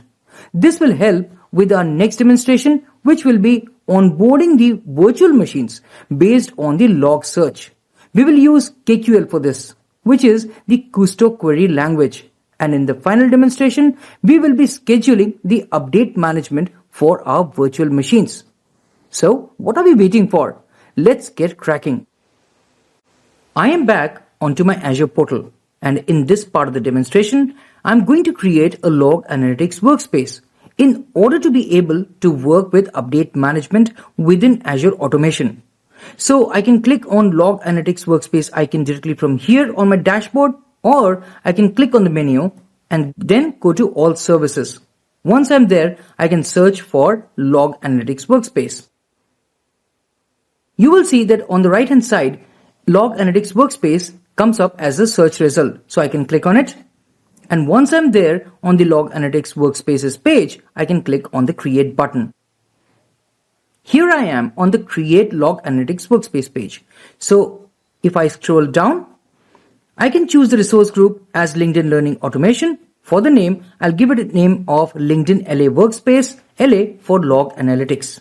For the region, I'll choose it as East US. Now you may ask me, why East US instead of East US 2? Because all of the resources are in the East US 2 region. The answer is, all regions are not supported. And since the update management is in the East US 2 region, the log analytics workspace has to be in the East US region because that is the only region that is supported. So I've chosen the region as East US and I'll click on Review and Create as there is nothing else to configure. After the validation passes, I'll click on the Create button. Now that the validation has passed, I'll click on the Create button and wait for the deployment to be completed. It will take a couple of minutes, so I'll wait for the deployment and will return back after it is done. As you can see, the Log Analytics workspace has now been provisioned. So I'll click on the Go to Resource button and here I am on the LinkedIn LA workspace page, which is the Log Analytics workspace. From the left-hand navigation, I'll scroll down and from under settings, I'll click on Agents Management. Here we have two tabs, one for Windows Server and the other one for the Linux servers. So I'll talk about the Windows servers first. You will get two downloadable agents, one for the 32-bit machine and the other one for the 64-bit machine. So these agents are needed for the workloads which are not in Azure. So you can install those agents and the log analytics will be passed on to Azure from those workloads. Similarly, for the Linux servers, you can click on the download Linux agent link here, or you can copy the URL from here and download the agent for the Linux servers. For the installation, you need the workspace ID as well as the primary or the secondary key. Similar is the case for the Windows server. When you install the agents on your system, you will need the workspace ID as well as the primary or the secondary key. I'll go to the left and scroll down. And from under settings, again, I'll click on computer groups. These are the groups that we will be creating to work with the update management. I'll scroll down again. And from under workspace data sources, I'll click on virtual machines. Now here, you will see two virtual machines, VM1_Windows as well as VM2_Windows. These are the virtual machines that, if you remember, we created in our previous demo when we were working with the runbooks. For the log analytics connection, it shows as not connected. For both of them, the operating system is Windows and they are in the LinkedIn Learning Automation resource group with the same subscription in the East US2 region. So these are the two Windows machines that we will be configuring for the update management. One additional thing that I wanted to show you is the automation account within related resources. I'll click on it. And once we are there, you will notice an error as unknown. Why? Because as of now, this log analytics workspace is not linked to an automation account. That is, it is not integrated with the update management. And that is the objective. In our next demonstration, we will try to configure and integrate log analytics workspace with the update management. We have so far created the log analytics workspace. And now it is time to configure the update management within the automation accounts in order to link the update management with the log analytics workspace. The objective is for automatic updating and patching of the workloads. So for the same, I have this automation accounts link on my dashboard. I'll click on it. I'll click on the name. And once I'm there within my automation accounts page, I'll scroll down and I'll click on update management within update management. So here I want to show you one thing. If you look at the log analytics workspace location, it shows as East US. And if you remember, I told you that since we need to pair up log analytics workspace with the update management, it has to be in a region that is supported. And here it shows East US, and that is what we did. We created the log analytics workspace in the East US region, and the automation account is in the East US 2 region. The subscription is already pre-filled. For the log analytics workspace, I'll click on the drop down and choose LinkedIn LA workspace, the one that we had just created. It will take a couple of seconds for the validation, and after the validation is complete, the button will get enabled. Now that the enable button is there, I'll click on it, and it will take a couple of minutes for linking the update management with the log analytics workspace. So we will wait for the process to be completed and will return back after this is done. Now that the linking between Log Analytics Workspace and Update Management is complete, what we can do is we can click on the refresh button of the browser and then click on reload. What it will do is it will present to you the updated update management page, which will have some different information. So here you go. You get the dashboard, and then there are different information available for the virtual machines or the workloads.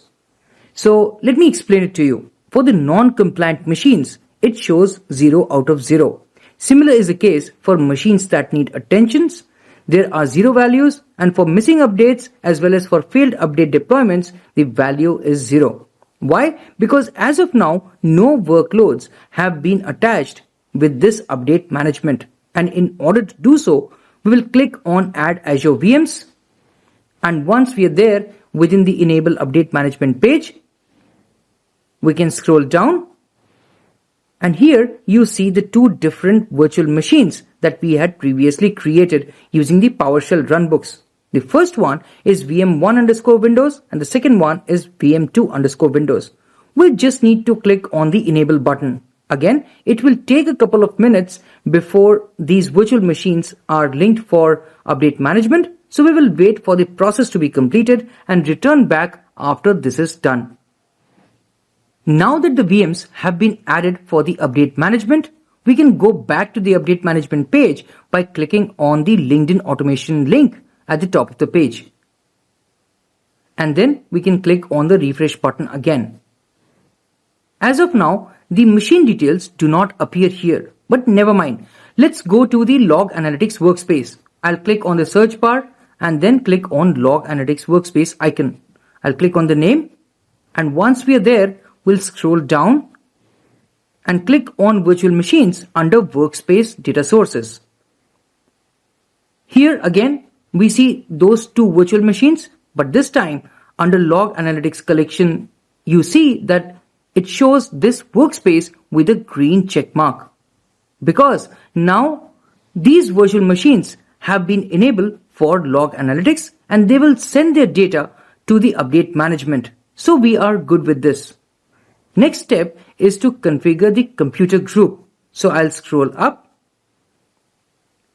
and from inside settings, I'll click on computer groups. Here again, I have different options. The first one is to create computer groups within Active Directory. The second one, create the WSUS group, which is the Windows Server Update Service group. The third part is the System Center Configuration Manager group. We can create it from here. But for our purposes, we need to create the saved groups.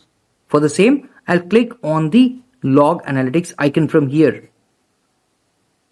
Once I'm there on the page, you will see something like a query. This is actually very similar to the SQL, and this is known as Kusto Query Language, abbreviated as KQL, and this is mostly used by the data engineers.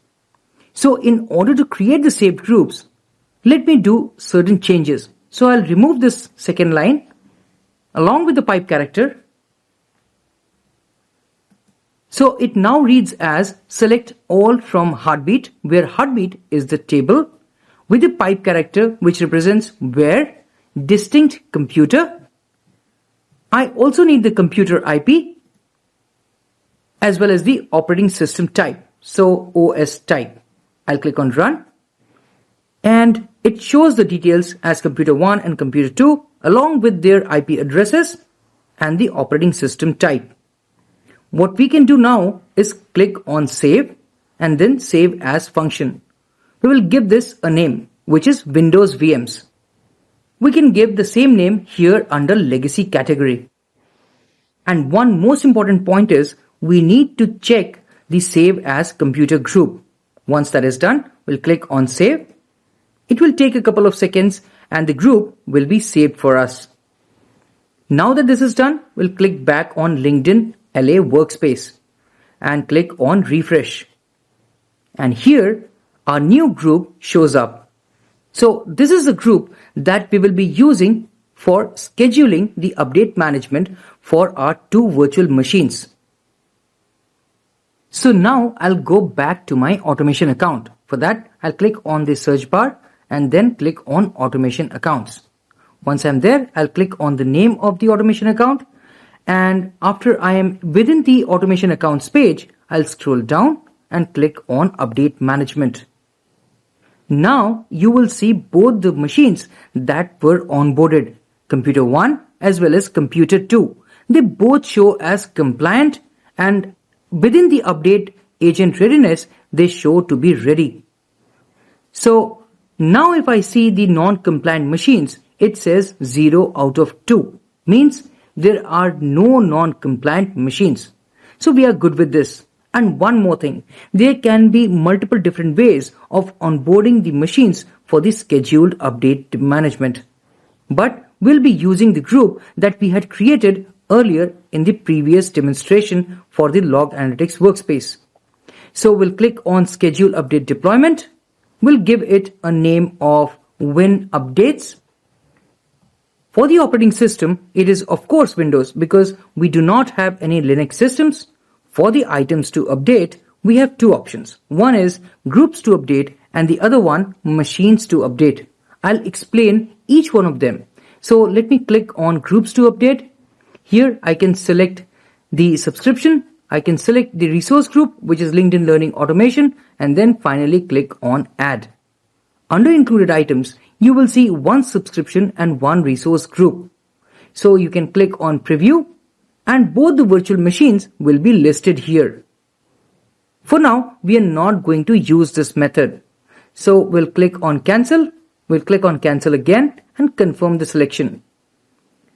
We'll do it via the machines to update. So I'll click on machines to update, and here the group will be listed which we had created earlier.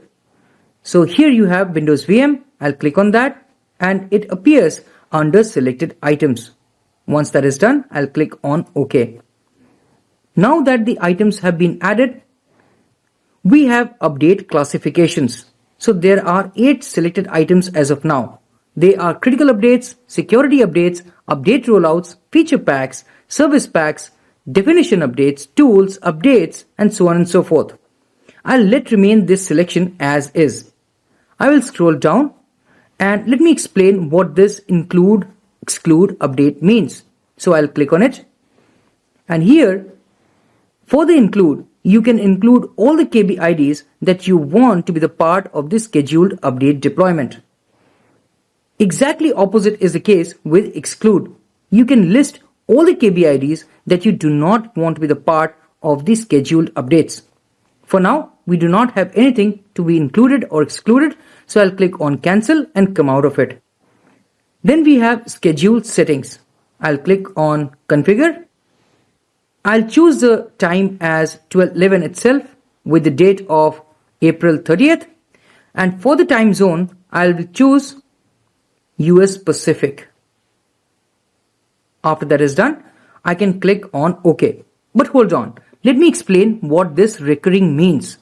So if I click on recurring under recurrence, we can have this schedule to run every day or every hour or week or month. If we choose week, we can select the days when the update management schedule will run. And we can set the expiration to never expire. But for now, we can change it to once and then click on OK. Now that this is done, I'll take you to the next step, which is pre-scripts plus post-scripts. So here you will see all the PowerShell runbooks that we had created earlier. And if we create new PowerShell runbooks, those will also be listed. Basically, the reason is because it shows all the PowerShell runbooks that you want to run before the scheduled update management or after the scheduled update management. And how does this happen? Let me show it to you. If I click on one of the runbooks, say initiate watcher process, here you can configure this as a pre-script or the post-script. As of now, we do not want anything from here, so I'll click on cancel and come out of it. Now for the maintenance window, it shows as 120 minutes, which we can change to our own requirements. I'll change this to 30 minutes and we are good. For the reboot options, there are 4 different options. which is reboot if required, never reboot, always reboot, and only reboot, and it will not install any updates.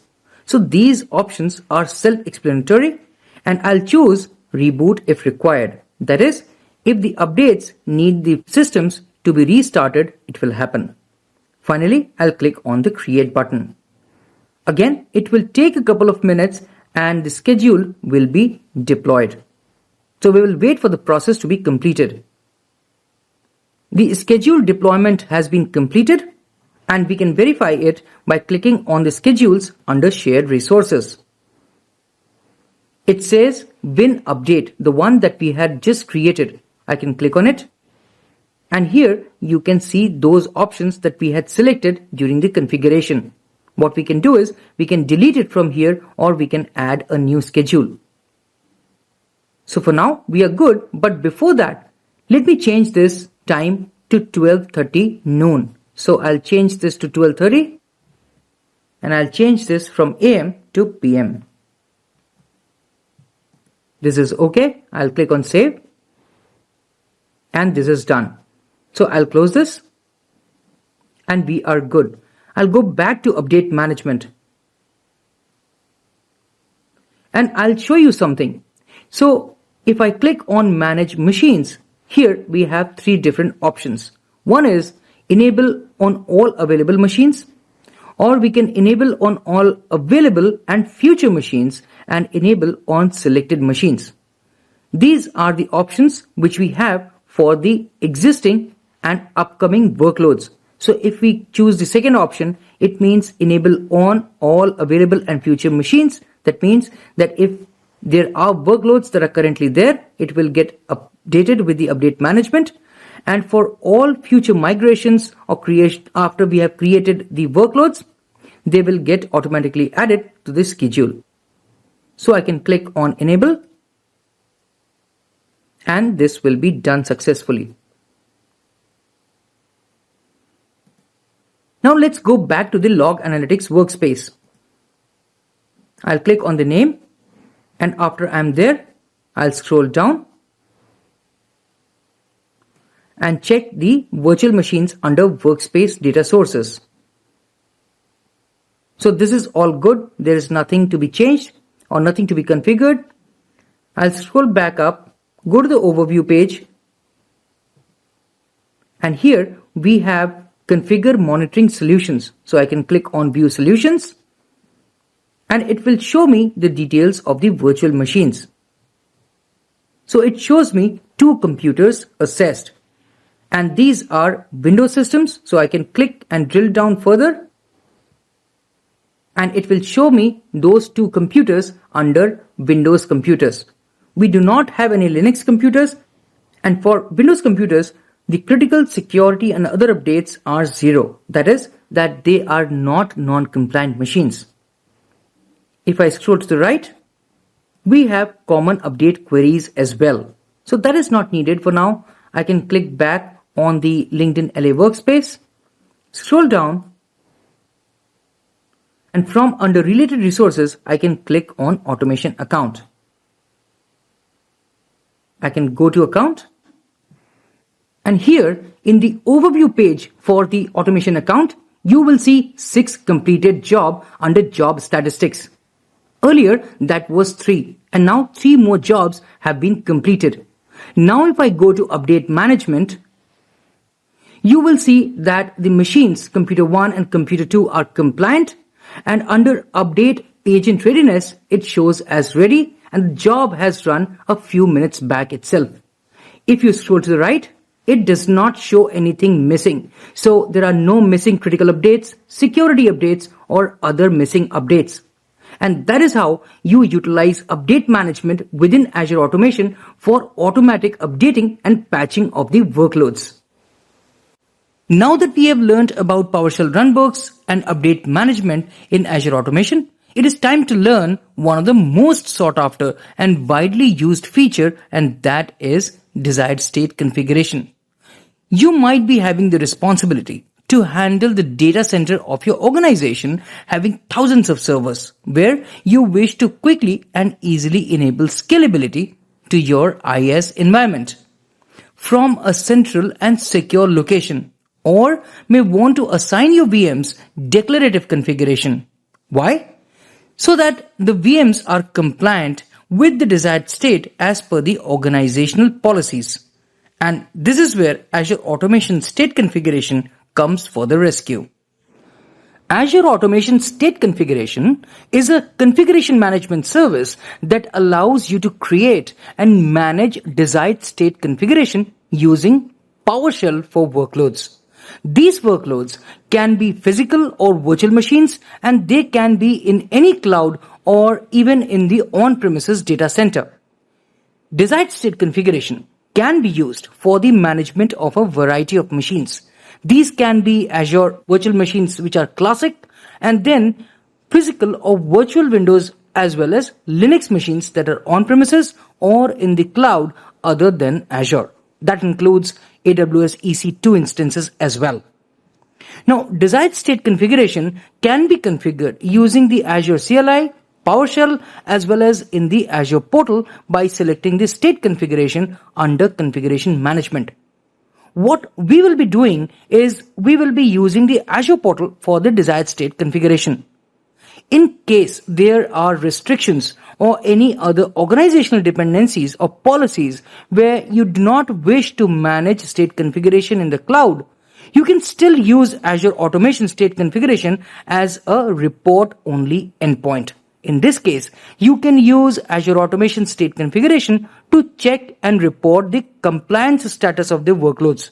This feature allows you to set the configurations through desired state configuration and view the reporting details in Azure Automation.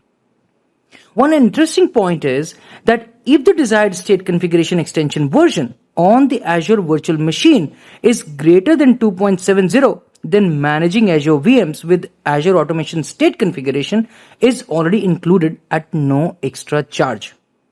So for more information on the pricing, below is a link which you can follow and see the detailed pricing information. Let's take our discussions a step further, and I will explain to you about the deployment models for PowerShell Desired State Configuration, the DSC.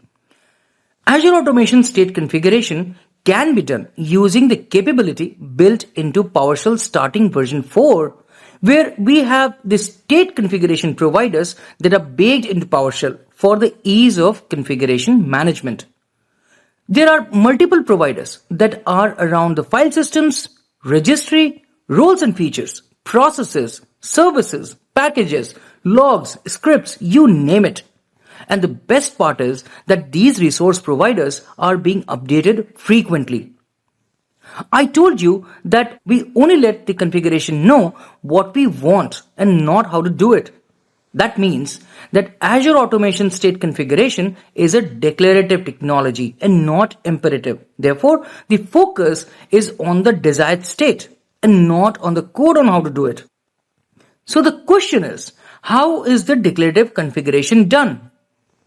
For the DSC to work, we need to create a configuration file in PowerShell, after which the file is compiled in the MOV format, which is the Microsoft Object format, and this compilation in MOV is done for each workload, that is each node.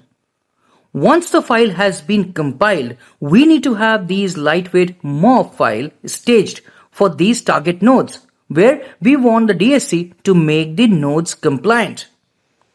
Now is when the Windows management instrumentation takes care of the implementation of the configuration. Here on the right hand side, you can see an example which shows how the PowerShell DSC files are written. This is a very basic sample just for your understanding. Here we have the configuration with the name of webconfig, under which we have the nodes to be configured.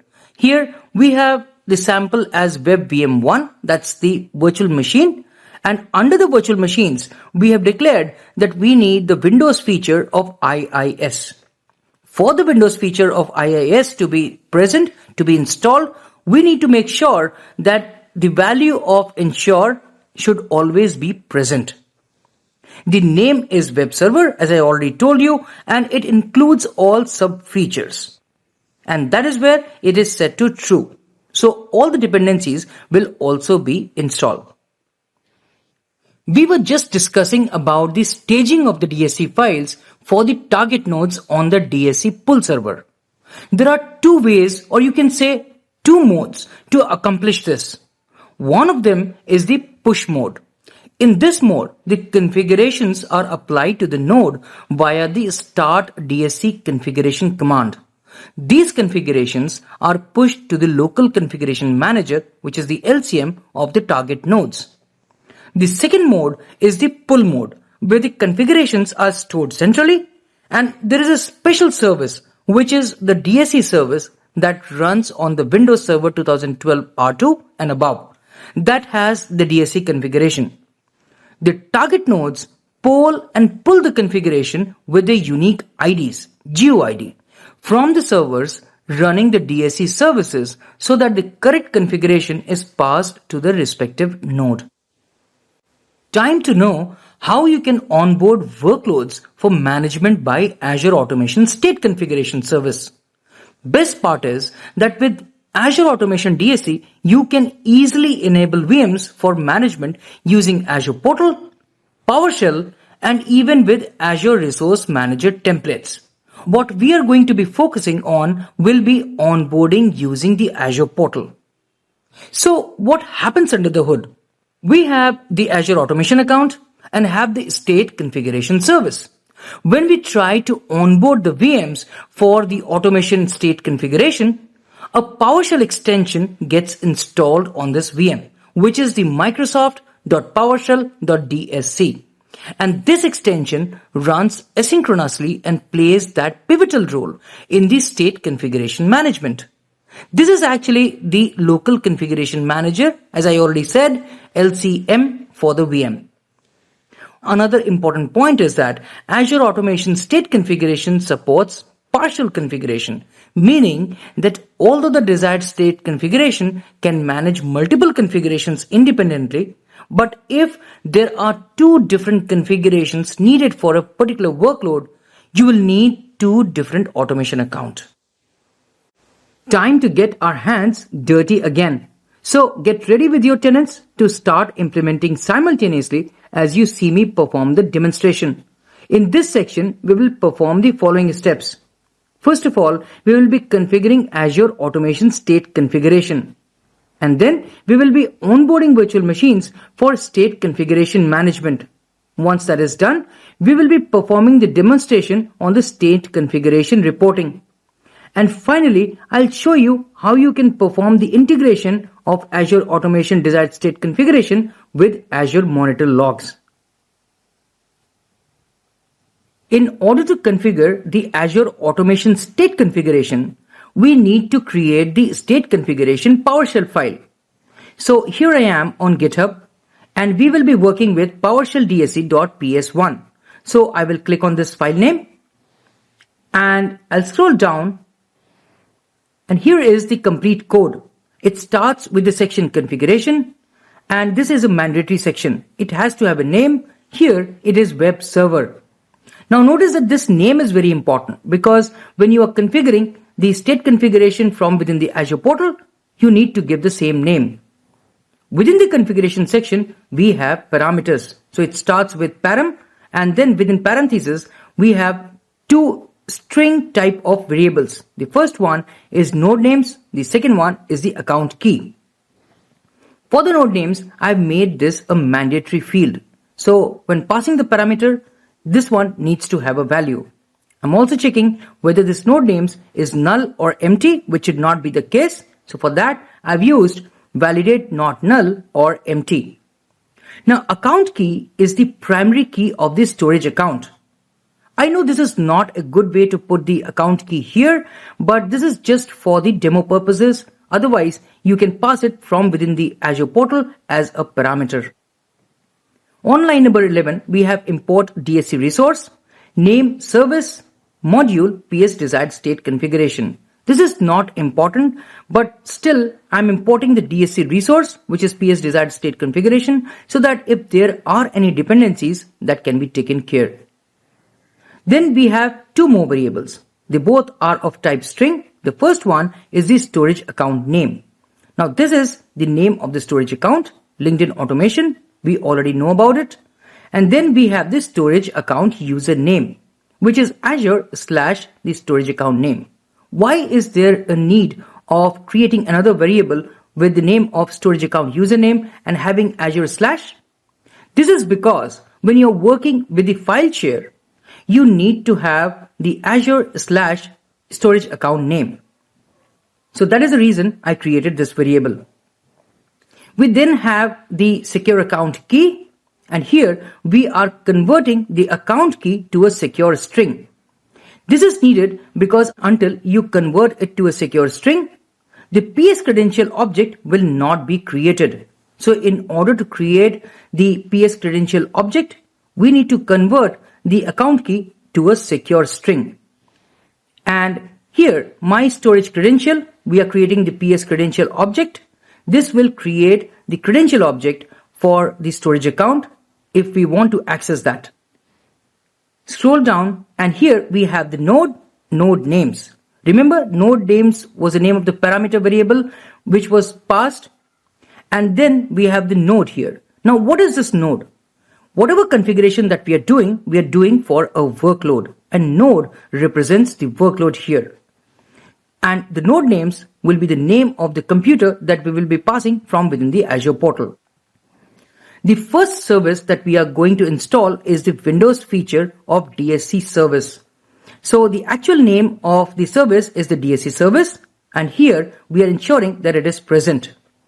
The name that we have given to this Windows feature is DSC service feature. This can be any name, by the way. Scroll down more, and here on line number 27, we have the Windows feature IIS. The actual feature that will be installed is the web server. We are ensuring that this is present, and I'm trying to install all the sub features that is required. So for that, I'm including all sub features and I'm putting the value as true.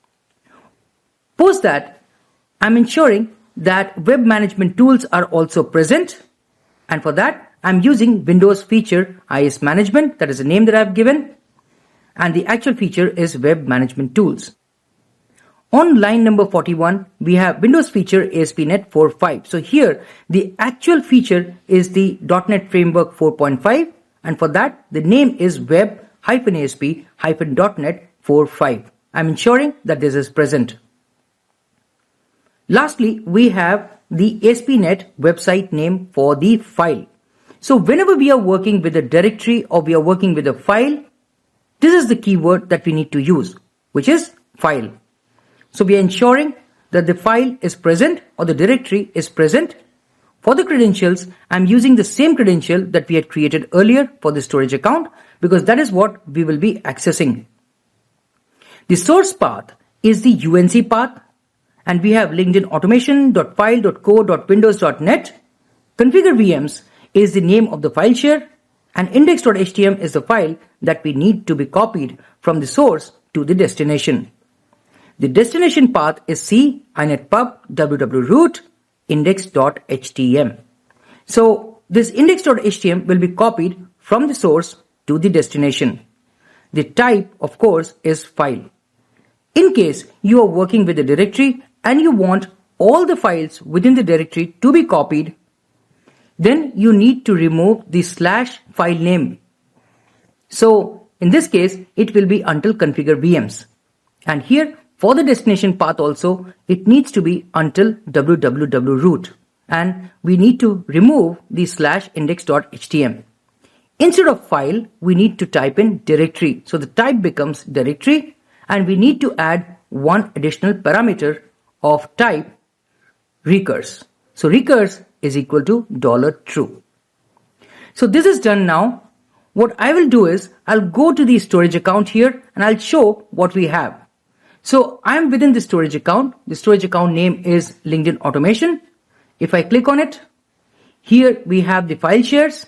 Within the file share, we have the file share name as configure VMs. And if I click on it, it has the file name index.htm. So this is the file that we want to be copied from the storage account within the www root of the node that we will be configuring.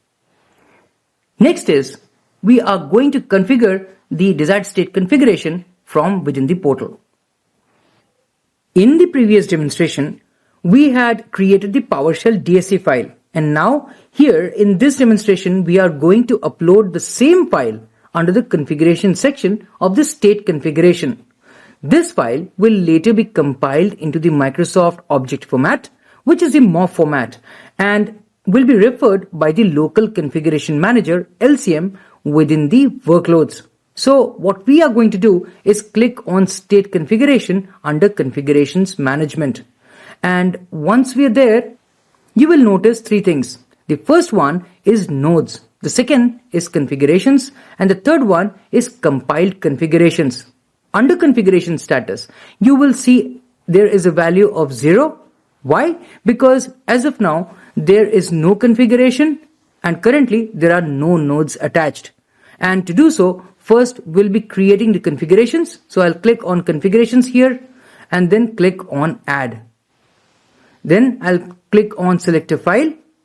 I'll choose the file that we downloaded from GitHub, which was PowerShell DSC.ps1, and click on the open button. Now for the name, we must give the name that should match with the configuration name that we had provided within the PowerShell DSC. And if you remember, that was web server. So we need to give the name as web server. The description is non-mandatory, so I will leave it as it is. And I'll click on OK. We'll wait for a couple of seconds and then we'll click on refresh. Now here under configuration, it shows as web server, but under compiled configuration count, it shows as 0. To compile this file, now I need to click on the web server, and once I'm there, under compilation jobs, it says no compilation jobs found. So what we are going to do, we'll click on compile. Now here on the right hand side, under start compilation job, it is showing me two fields. One is the node names and the second one is the account key. And if you remember from the PowerShell DSC file, these two were the parameters. So they both have the default value. The node names has a default value of localhost, whereas the account key was the storage account primary key. So I'll not give the storage account key, but for the node names, I'll give the name of the computer where I want to attach the computer to my PowerShell DSC. So here I'll give the name as computer 2. Once that is done, I'll click on OK. It will take a couple of minutes, so I'll pause the video and return back once this process is complete. The compilation is now complete, and under status it shows as completed. What we can do is we can click on view configuration source from here, and once you're there, you will notice the complete PowerShell DSC file that we had created earlier. So this is the complete code and it is exactly the same that we had downloaded earlier. So we are good with this. I'll close this. I'll close it again. And then I'll go back to my automation account and click on the automation account's name. And then finally go to state configuration. Now here I need to attach the nodes. And that is what we are going to do in our next demonstration. Before we continue with the configuration of the nodes for automation state configuration, I wanted to show you something. So here I am on my virtual machines page and it lists both the available virtual machines. I'll click on VM2_Windows, and once I'm within the page for VM2_Windows, I'll scroll down and from under settings, I'll click on extensions. As of now, there are two extensions already available. The first one is BG Info and the second one is Microsoft Monitoring Agent. The third extension, which is the Microsoft PowerShell DSC, will automatically get installed once we attach this node, that is this virtual machine, for the state configuration. So from here, we'll be moving back to our virtual machine to show you that the roles and features that we wanted to get updated via the state configurations are not already present. So I'm here on my virtual machine, and on the right hand side, you will notice the host name as computer 2. So this is for VM2 underscore Windows. I can go down and click on the server manager, and once the server manager opens, you will notice that under roles and server groups, there are three things. The first one is roles, the second one is server groups, and the third one is servers total. That is the files and storage services, the local server, and the all servers. As of now, IIS is not there. In order to further verify, you can click on Add Roles and Features, click on Next, Next, Next again, and then scroll down. You will notice that the checkbox for Web Server IIS is not checked. That is, this role is not already there.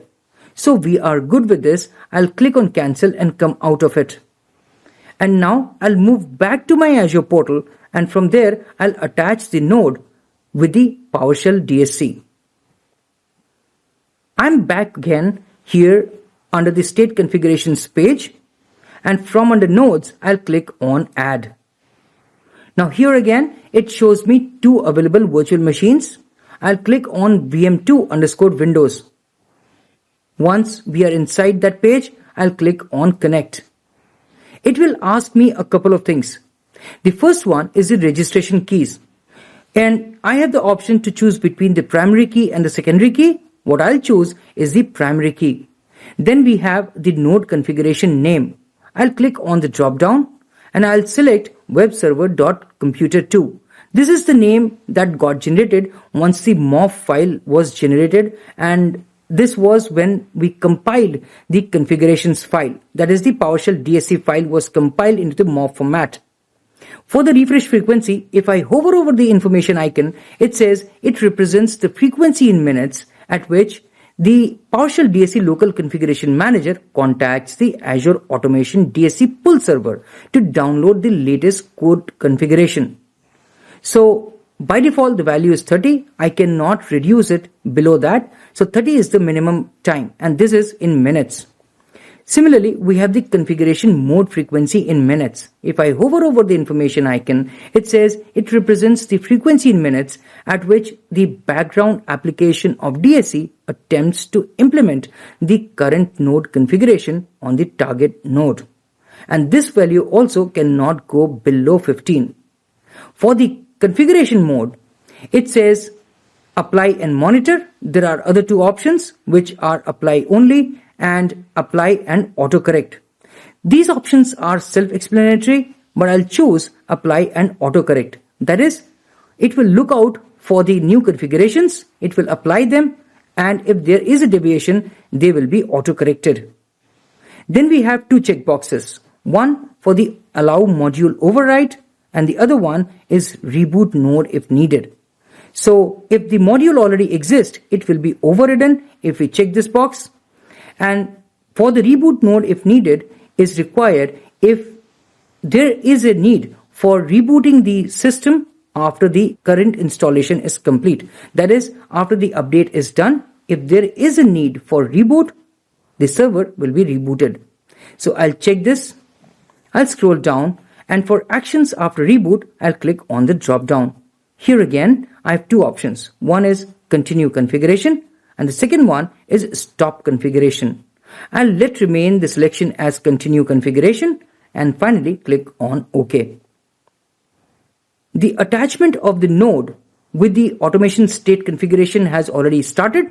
It will take a couple of minutes, so we will pause the video and return back after this process is complete. The process is now complete and the status shows as connected. So now VM2 underscore Windows is ready for desired state configuration, and the extension PowerShell.DSC has been installed on this particular node. In order to verify that, we can go to our next tab, and here under extensions, if I click on refresh, it will show the newly added PowerShell extension, which is Microsoft.PowerShell.DSC. So we are good with this one. Now if I go back to my Azure portal where I have the desired state configuration and I click on LinkedIn Automation, I'll go to the main page, and here I'll click on refresh. The configuration status shows as green with one computer. Under node, it shows the computer name, which is computer 2, the status as compliant. And if I click on the report, it will take me to the page where you can see the details of the reports. So the type is initial and the status is compliant. I'll click on it to further drill down. Once the page opens, it will show the report status, the report time, the start time, as well as the resources.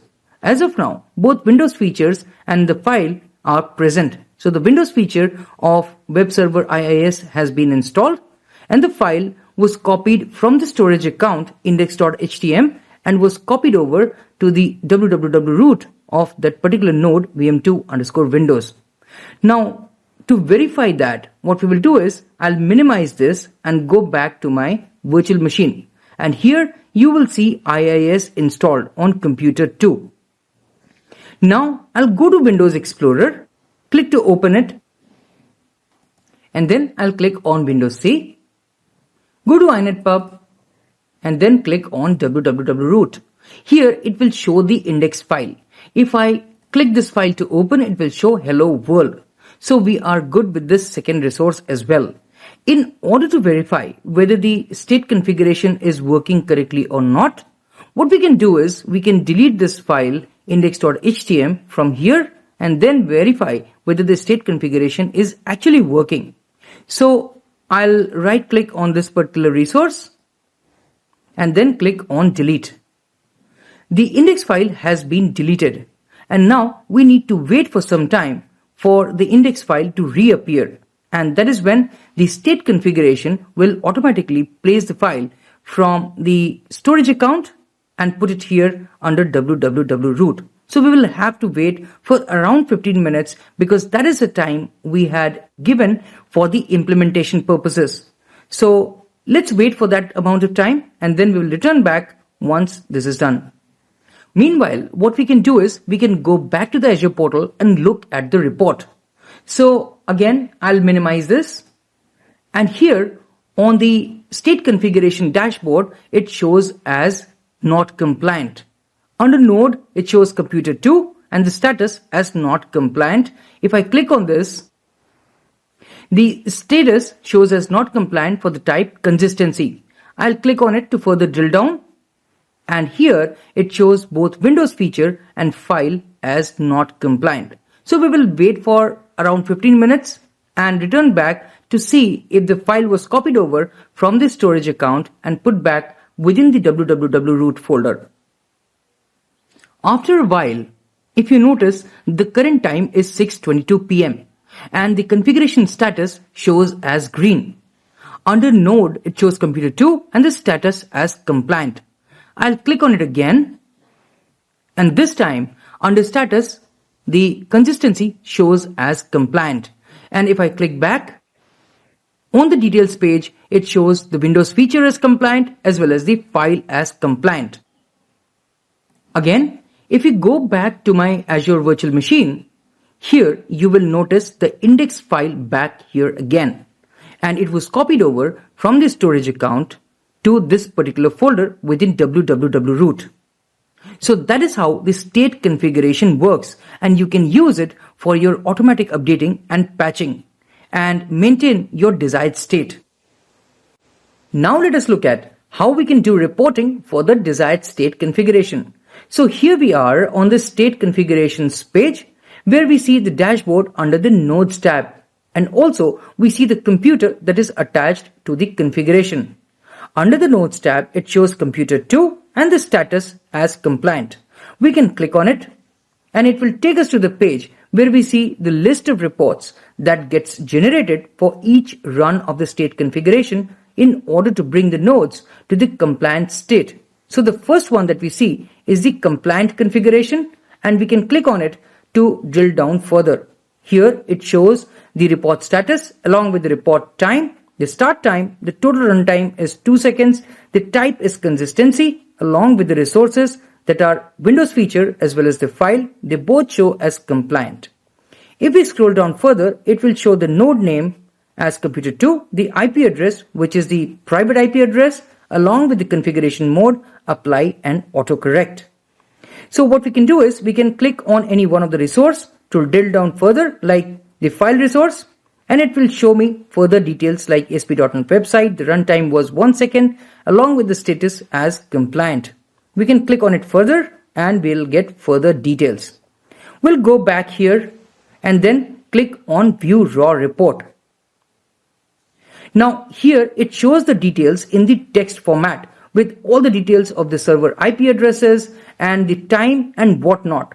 We can export this by clicking on the export button at the top here, and it will get downloaded as a text file. So what we can do is we can click here to open, and here you will see all the similar details like IPv4 address, which is 10.0.0.5, along with the host name computer2.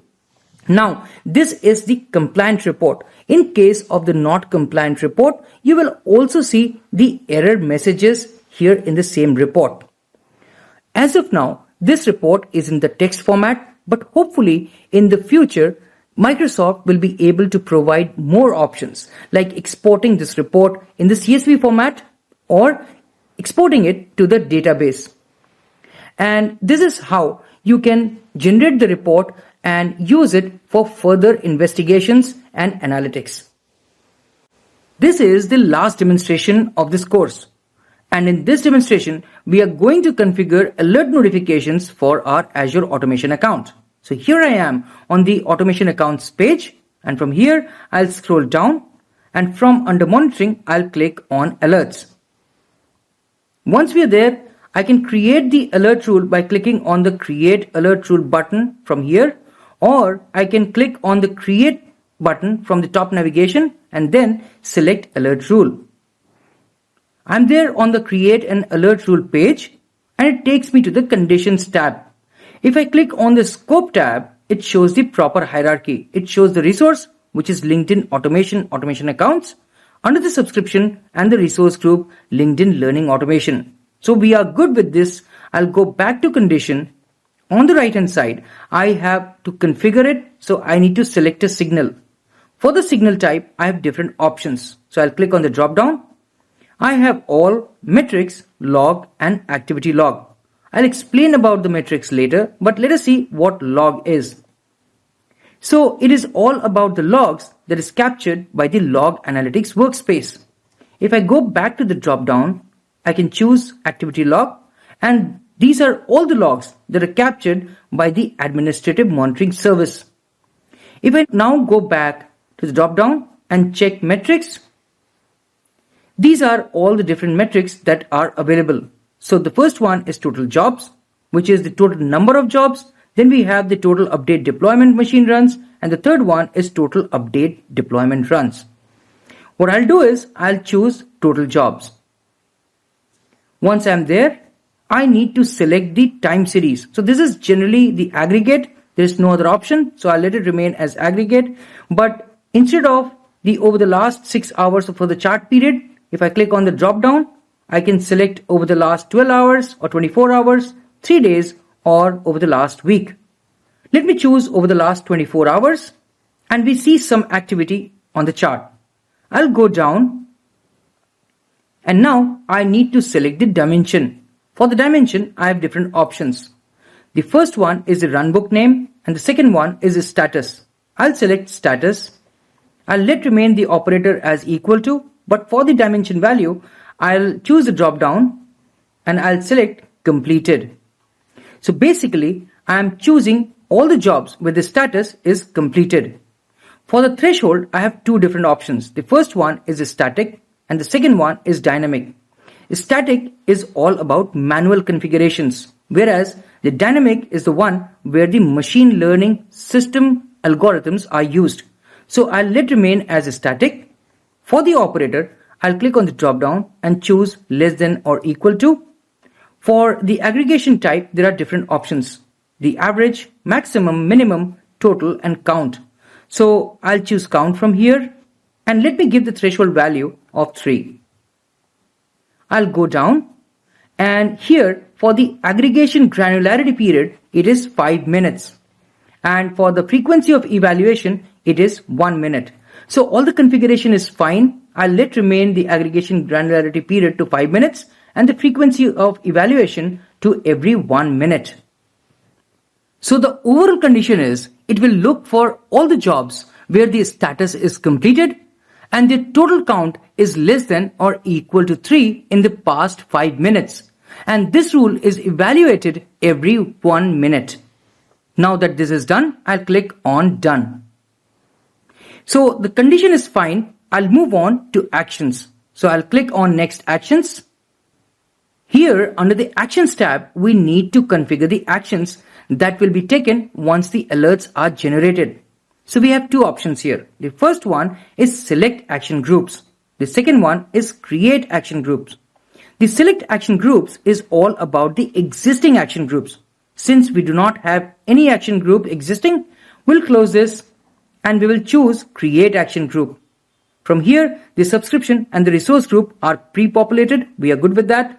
For the action group name, I'll give it a name of Alert Actions. The display name will be auto-populated with the name of the action group name. We'll click on Next Notifications. Under the notification type, I'll click on the drop-down and I have two different options. The first one is Email as your Resource Manager role, and the second one is Email or SMS message or push or voice. So I'll choose the second one and I will give this a name which is Alert Notifications. From the right hand side, I'll choose Email and provide my email address. The other options that we have is SMS or the Azure mobile app notifications or voice. We are good with this. I'll click on OK. Now this is all about sending the notifications once the alerts are generated.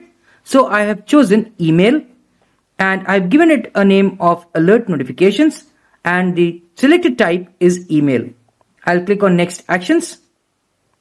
For the action type, I'll click on the drop down and we have different options here as well, like Automation Runbook, Azure Function, Event Hub, ITSM, Logic App, Secure Webhook as well as the Webhook. We'll choose Automation Runbook. Once we choose that, we are on the Configure Runbook page. Here, the Run Runbook is enabled. So we'll not disable it, by the way, because it has to run. For the Runbook source, I'll keep it at built-in. If we choose User, we'll have to choose the subscription. And then within that subscription, we have the LinkedIn automation accounts. So once that is populated, we'll click on the drop down and choose that automation account's name. Then we have to choose the runbook. And these are all the runbooks that we had created.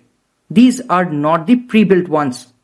So I'll go back and from the runbook source, I'll choose built-in.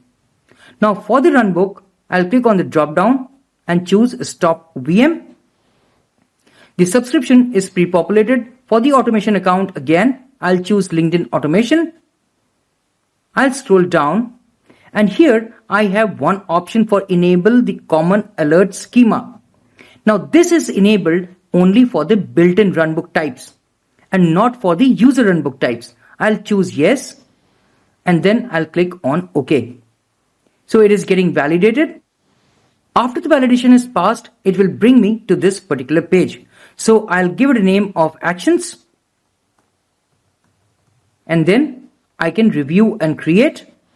And after the validation has passed, I'll click on the Create button again. So now that everything has passed, I'll click on Create here. It will take a couple of minutes and the actions will be configured. So the actions have been configured. I can click on Next Details. Here on the Details tab, we need to provide the alert rule details. So the subscription as well as the resource group, they are pre-populated. For the severity, I'll click on the drop down. Here we have critical, error, warning, informational as well as verbose.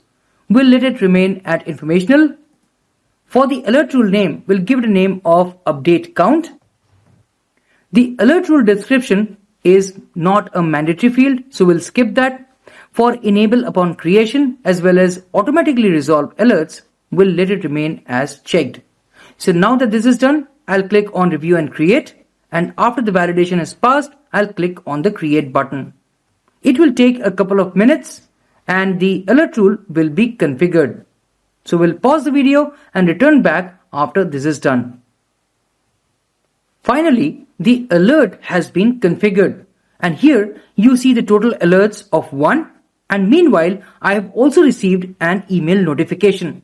Let me show you what that is. So I'll minimize this. And here it says you have been added to an Azure Monitor action group. And if I scroll down, it will show me the action group name as well, which is Alert Actions. I'll go back to the Azure portal, and here under the name it shows update count. So that was the total 1 alerts that it was showing. Here it is. So update count, I'll click on it and it will show me further details. So I can change the user response. If I click on close from here for a minute, the user response as of now shows as new. The severity is informational and the alert condition is fired. So what we can do is we can click back on update count. And from here, I can change the user response. So I can click on this button. And from the select the user response, I'll click on the drop down and I have 2 options here. One is to change it to acknowledged. The other one to closed. So I'll click on acknowledged and then click on the save button. I'll come out of it. So I'll close this and close this as well. And here, the user response after a few minutes will change to acknowledged. Meanwhile, I have also received an email notification for the alert that was generated. So here it is. It says your Azure Monitor alert was triggered. I'll scroll down and under alert activated because it shows the metric name. We had selected total job. For the dimension, it shows as status is equal to completed. If I scroll down further, the time aggregation is count. The period is over the last 5 minutes. The operator shows as less than or equal to and the threshold as 3. So it is exactly the same as we had configured in the Azure portal. And this is how you configure alert and monitoring for your Azure Automation account. I hope it is clear and you have performed your lab simultaneously while I was performing the demonstration. If not, go back and start performing your lab as well so that it is much more clear to you. Wow! We walked a great distance while we were discussing on Azure Automation and its different aspects, and now that you completely understand how Azure Automation works along with its nitty-gritties, it is time for you to explore further on how you can best utilize your knowledge so that your organization could benefit from it. We discussed on how to implement process automation using PowerShell runbooks and integrating it with the ITSM tools like ServiceNow, while it generates events by uploading the data into Azure storage account. We also discussed on how you can also exploit the automated update and patch management for your Azure and non-Azure workloads. And finally, we discussed on the desired state configuration for your workloads using PowerShell, where the Microsoft object format file is compiled or is created and connected to the workloads, and the local configuration manager, that is the LCM, is installed within the workloads as the PowerShell extension, and it checks for any deviation from the desired state, pulls the configuration from the pull server and corrects the configuration if required. Now I would encourage you for further reading and do a little more digging into Azure Automation. I would suggest that you go through the resources that I believe would be very helpful in expanding your knowledge on this topic. So the first one is the Azure Automation documentation itself. It has a lot of resources like cross-services automation details, the overview on how you can manage updates for the VMs, how you can configure your VMs with the desired state configuration, working with hybrid environments and whatnot. It also has the tutorials on how-tos, getting started, and the videos that would definitely help you out. We then have an introduction to Azure Automation. Here you will learn about the capabilities of Azure Automation and what it can do. The third one is the Azure Updates. Here in this page, you will find all the latest updates on Azure Automation, You can click on the links and then you can follow along on what new has arrived or what has changed for Azure Automation. And it will definitely help you a lot. We then have the pricing calculator. Of course, this is very important because you would definitely want to know how much are you going to spend when you are using the service. So the pricing calculator must be used in order to know your spend. Lastly, we have the Azure Automation Q&A. Now this page contains all the queries and question and answers. Now this page contains all the question and answers that are related to Azure Automation. So these are certain helpful links that you should definitely check out to further enhance your skills on Azure Automation. And now that we are at the end of this course, I hope you enjoyed as much as I did being your instructor. In case you have any queries or concerns or would like to ask something, you can reach out to me to get your queries resolved. I would also encourage you to leave feedbacks and comments that would help me in improvisations going forward.